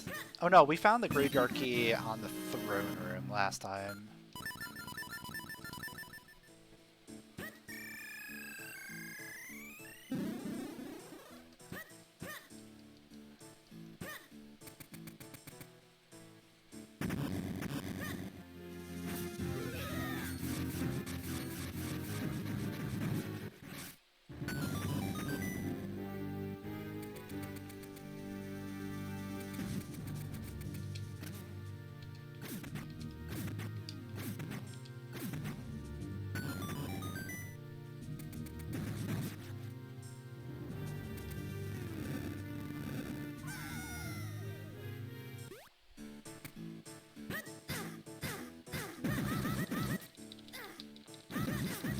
Get out of my way!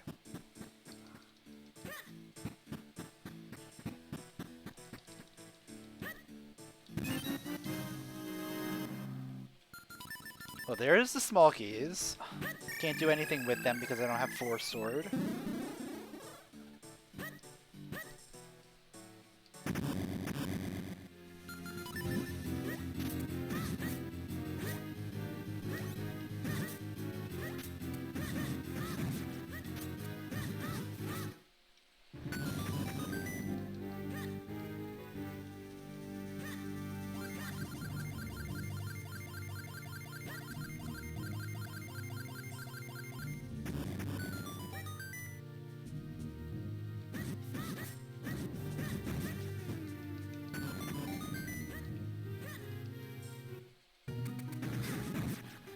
If we don't find it here...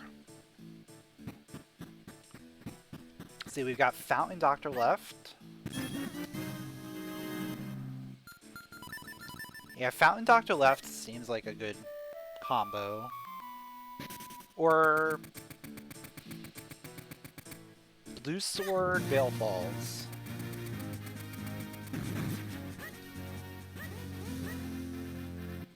It's just like one of those checks I'd kind of put off.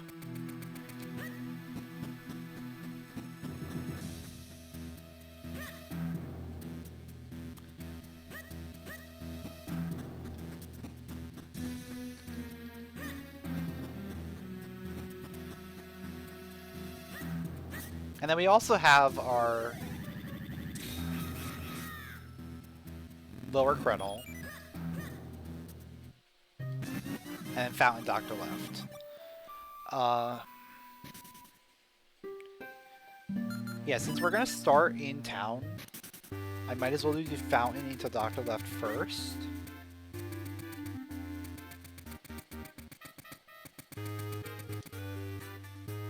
Also, just a quick peek in there, just in case. Oh, I have Crenal Hot Spring Water. Oh, yeah, I'll just... Oh, I could use that to turn off the...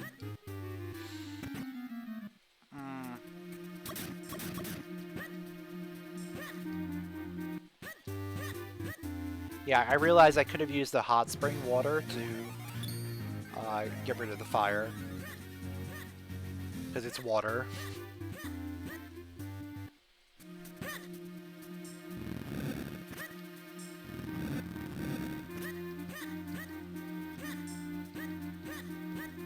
Oh, and I guess this is technically Gust Jar locked, right? Oh. Hold on. This is technically Gust Jar locked.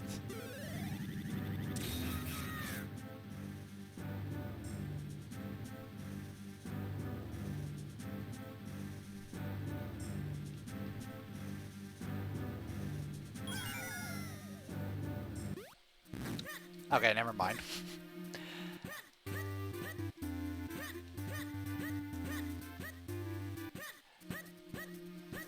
Oh, wait a second.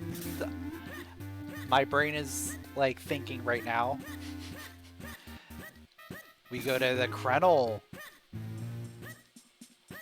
The Crenal Gust Jar.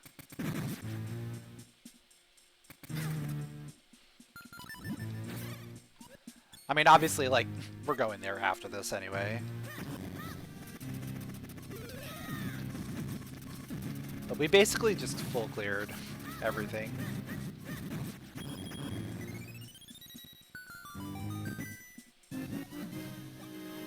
Yeah, it's gonna be under the Crenal Gust Jar spots.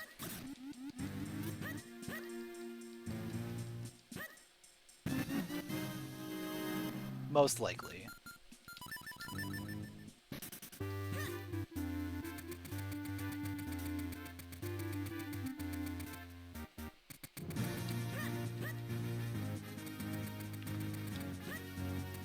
I think I rushed that first before I even think about doing any of the other stuff.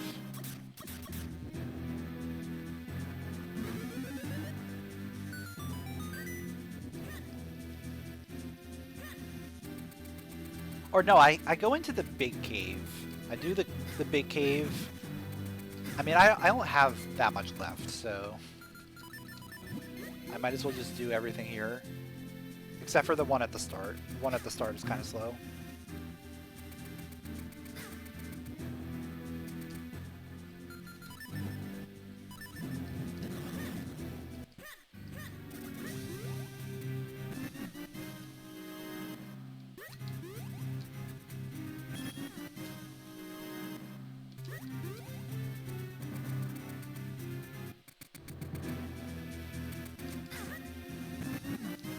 There's our graveyard key, okay.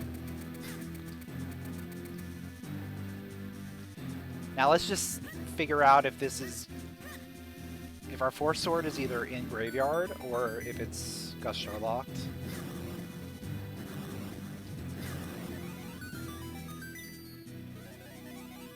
Hey, what's up, Sun Lily?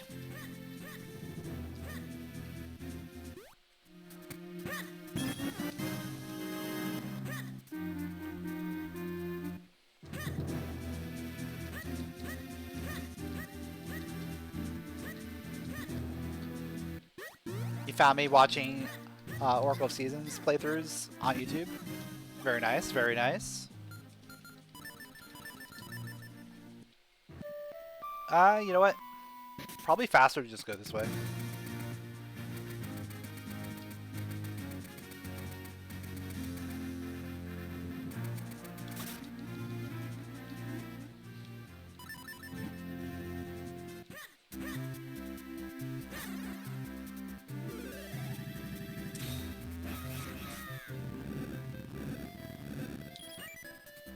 Also, Tracker died again. Not that it really needs to track much anymore. I literally just need to find a Force Sword.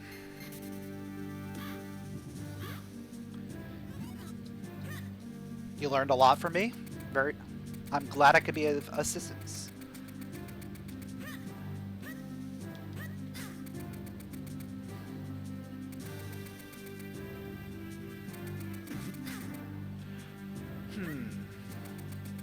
Is it just in Fortress? It's probably just in Fortress.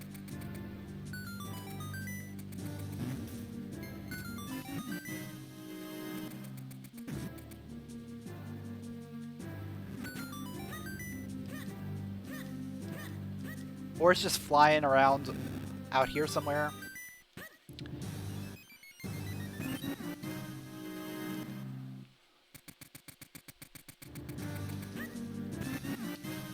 Come on. Karlov medal.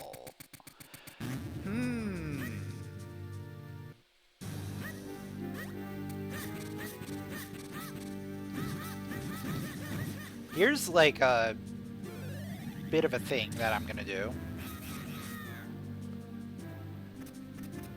Because this could save me a lot of time if it's inside the figurine house.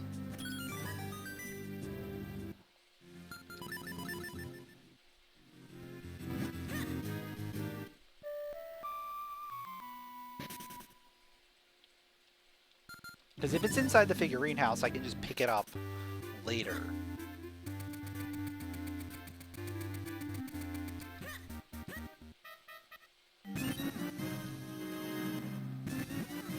There's a sword! Yeah, no.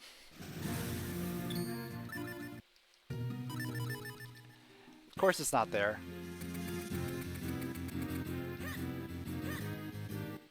So hopefully it's just somewhere in Fortress.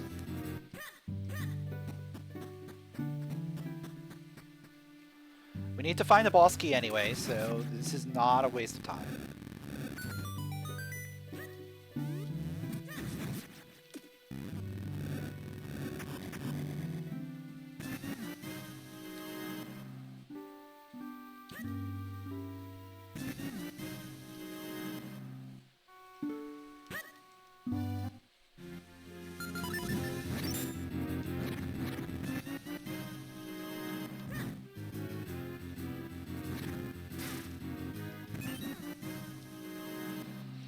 Two Fortress Malls.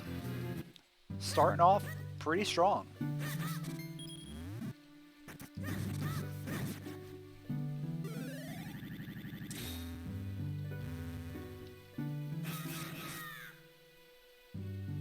Oh, this is not going to work, is not.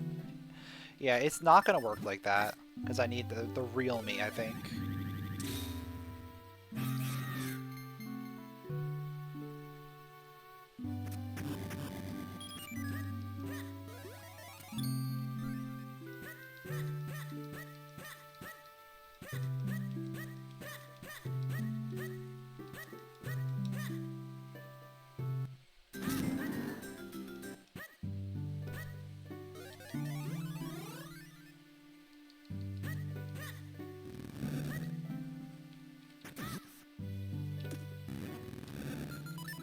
Save with those keys.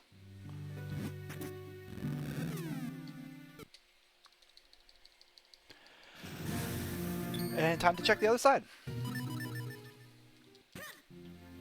Now, of course, as soon as I find our boss key, we're just doing the boss. Because it could still just be on boss reward.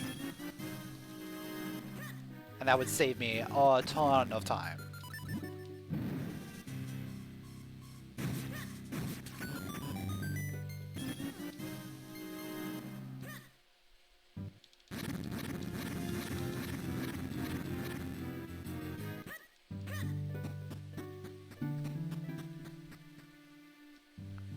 The other thing is, it could literally just be vanilla 4-sword on the pedestal.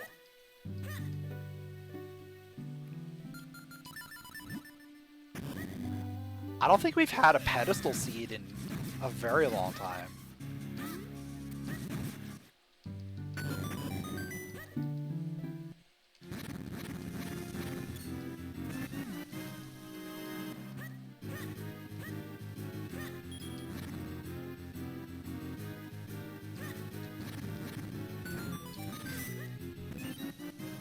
Alright, there's the rest of the small keys.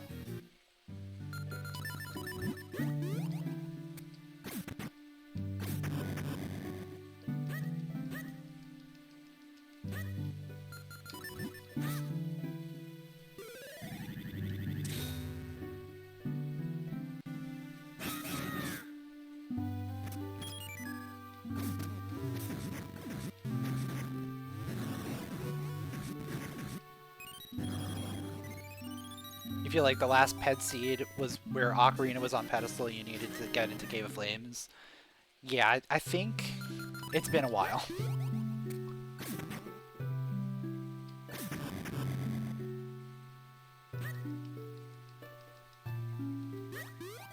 And I don't think I've ever seen a vanilla 4-sword on pedestal. Or it's just here. That's a real item. That is the 4-sword right there.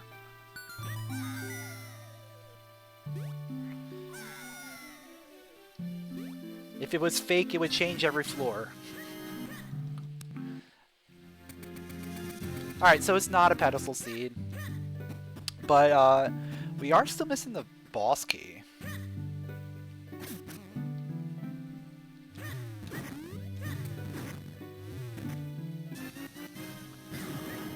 Quick reminder, what is a sphere considered to be? A sphere is any item that can be obtained with the first set of items. So like, the currently available set of items. So sphere 0 is anything you can get at the start with no items. Good spot for a boss key, let's go. Sphere 1 is going to be anything that requires one of those sphere 0 items to get. Sphere 2 is anything that requires a sphere 1 item, so on and so forth.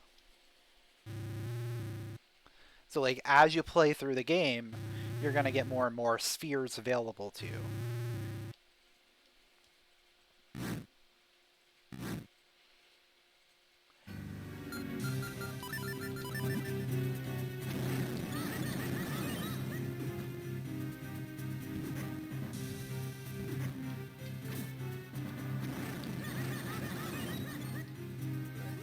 Yeah, exactly. So 31 spheres is a lot of potential items required.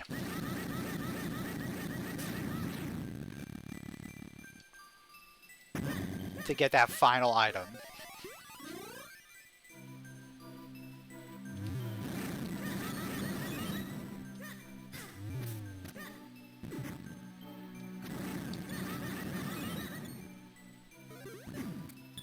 And like, you don't ever think about how many spheres deep you're going as you're playing through. You're just getting items and playing.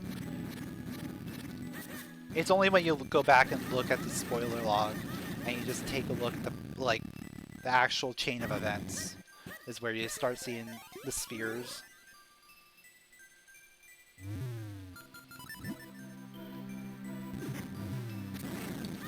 Oh, and access to a dungeon is considered a sphere.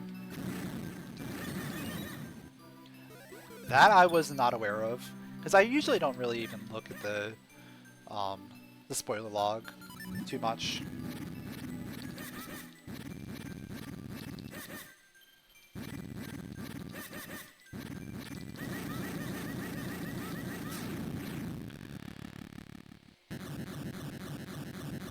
Oh, and it looks like the other racer has forfeit.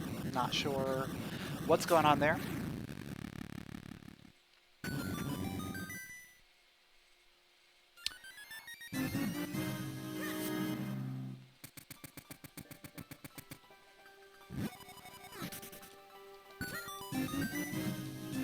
Alright, there is our DHC big key and access to DHC.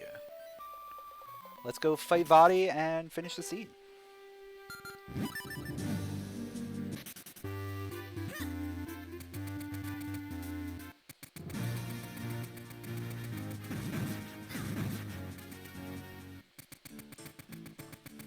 So this seed ended up being just like ultimately a myth special, where lower Crenal ended up being exactly where we need to be.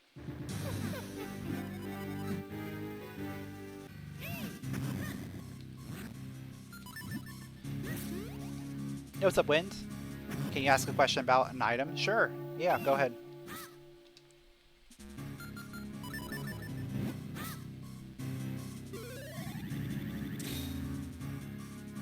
Where was the Gust Jar? Gust Jar... Where did we end up finding that?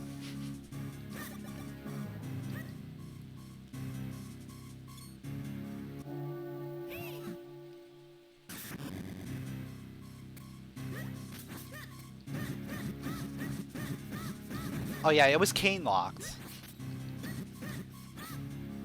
Yeah, that's where it was.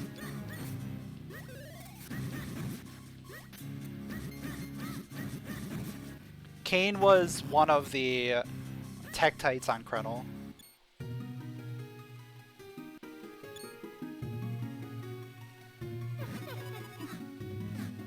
It was the lower golden tektite, I believe.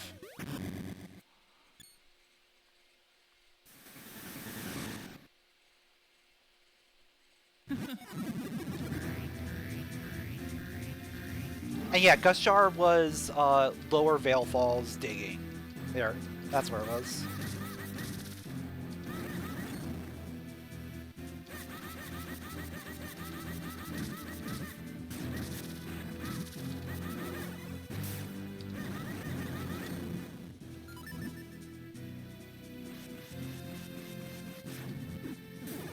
just had to think about it for a second.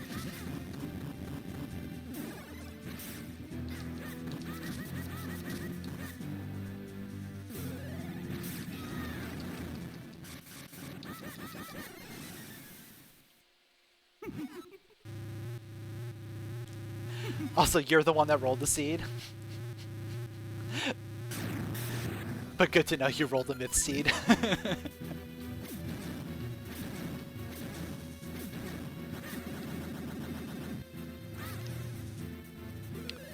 Race settings are the same things we've been using for the past, like, little bit. It's hard to explain exactly what all the settings are because there's a lot of little things going on.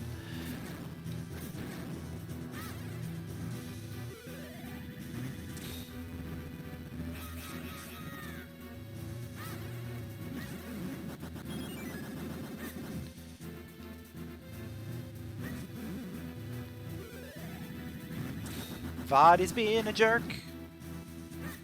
What else is new?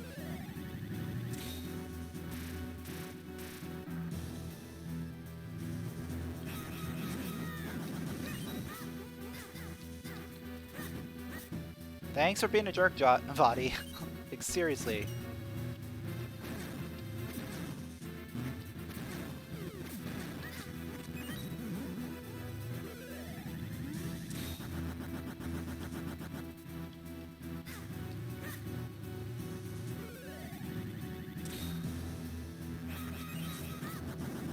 Every time!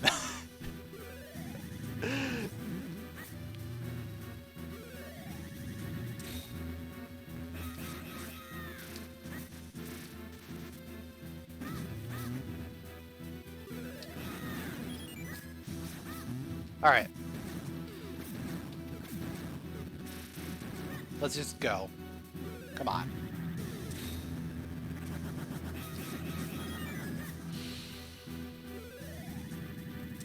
Every single time.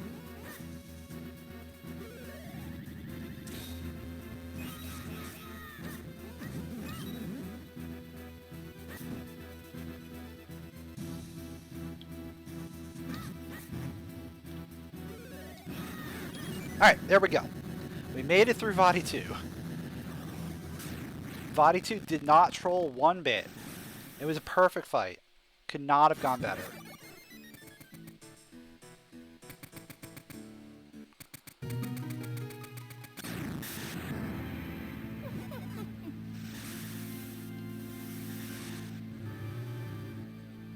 Forgot to turn on the skip Vadi 2 patch. That's unfortunate.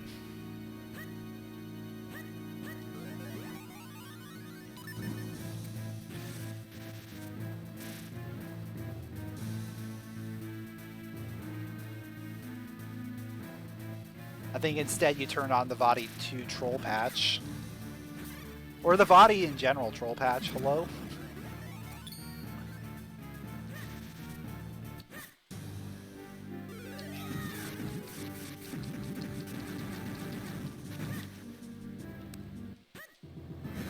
You can make Vadi worse if you want. Please don't.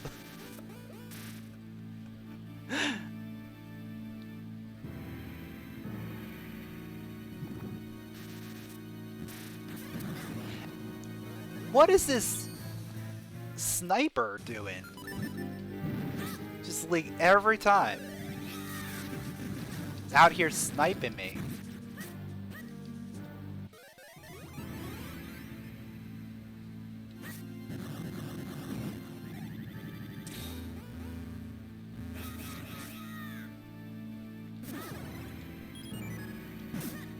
Wait, what? What happened to my clothes?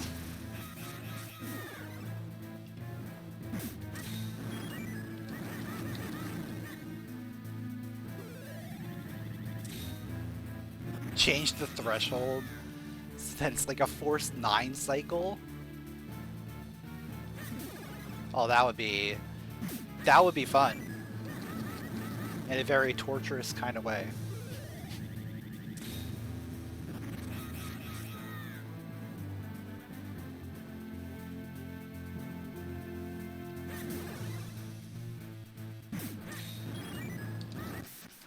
And there we go.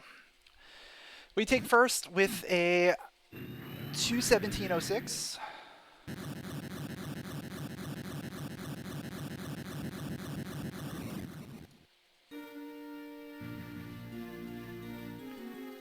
Not completely terrible. I mean, obviously it could have been better.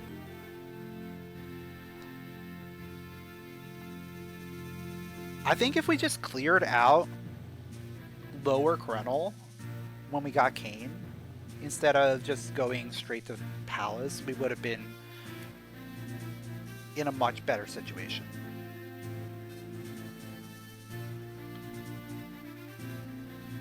Because obviously we would have had Graveyard Key. We would have come into Fortress, gotten our 4 sword, and then we would have just been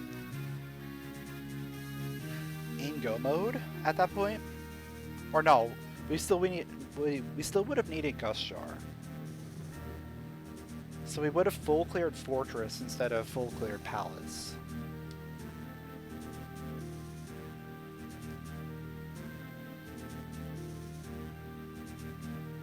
I don't know. It's tough to say how it would have turned out if we just cleared the rest of Crenal. But overall, it wasn't a terrible seed.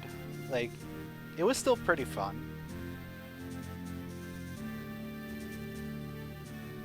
It's just, you know, when 4 sword, Gustjar, and Graveyard Key are your last 3 items, you're hunting basically everywhere. We just had to kind of clear out everything that we could.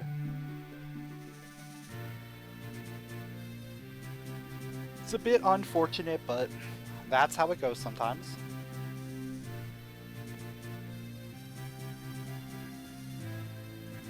But yeah, hope you enjoyed the race. I certainly did. Definitely going to be doing more of these in the future, so follow if you haven't already, and I will see you next time.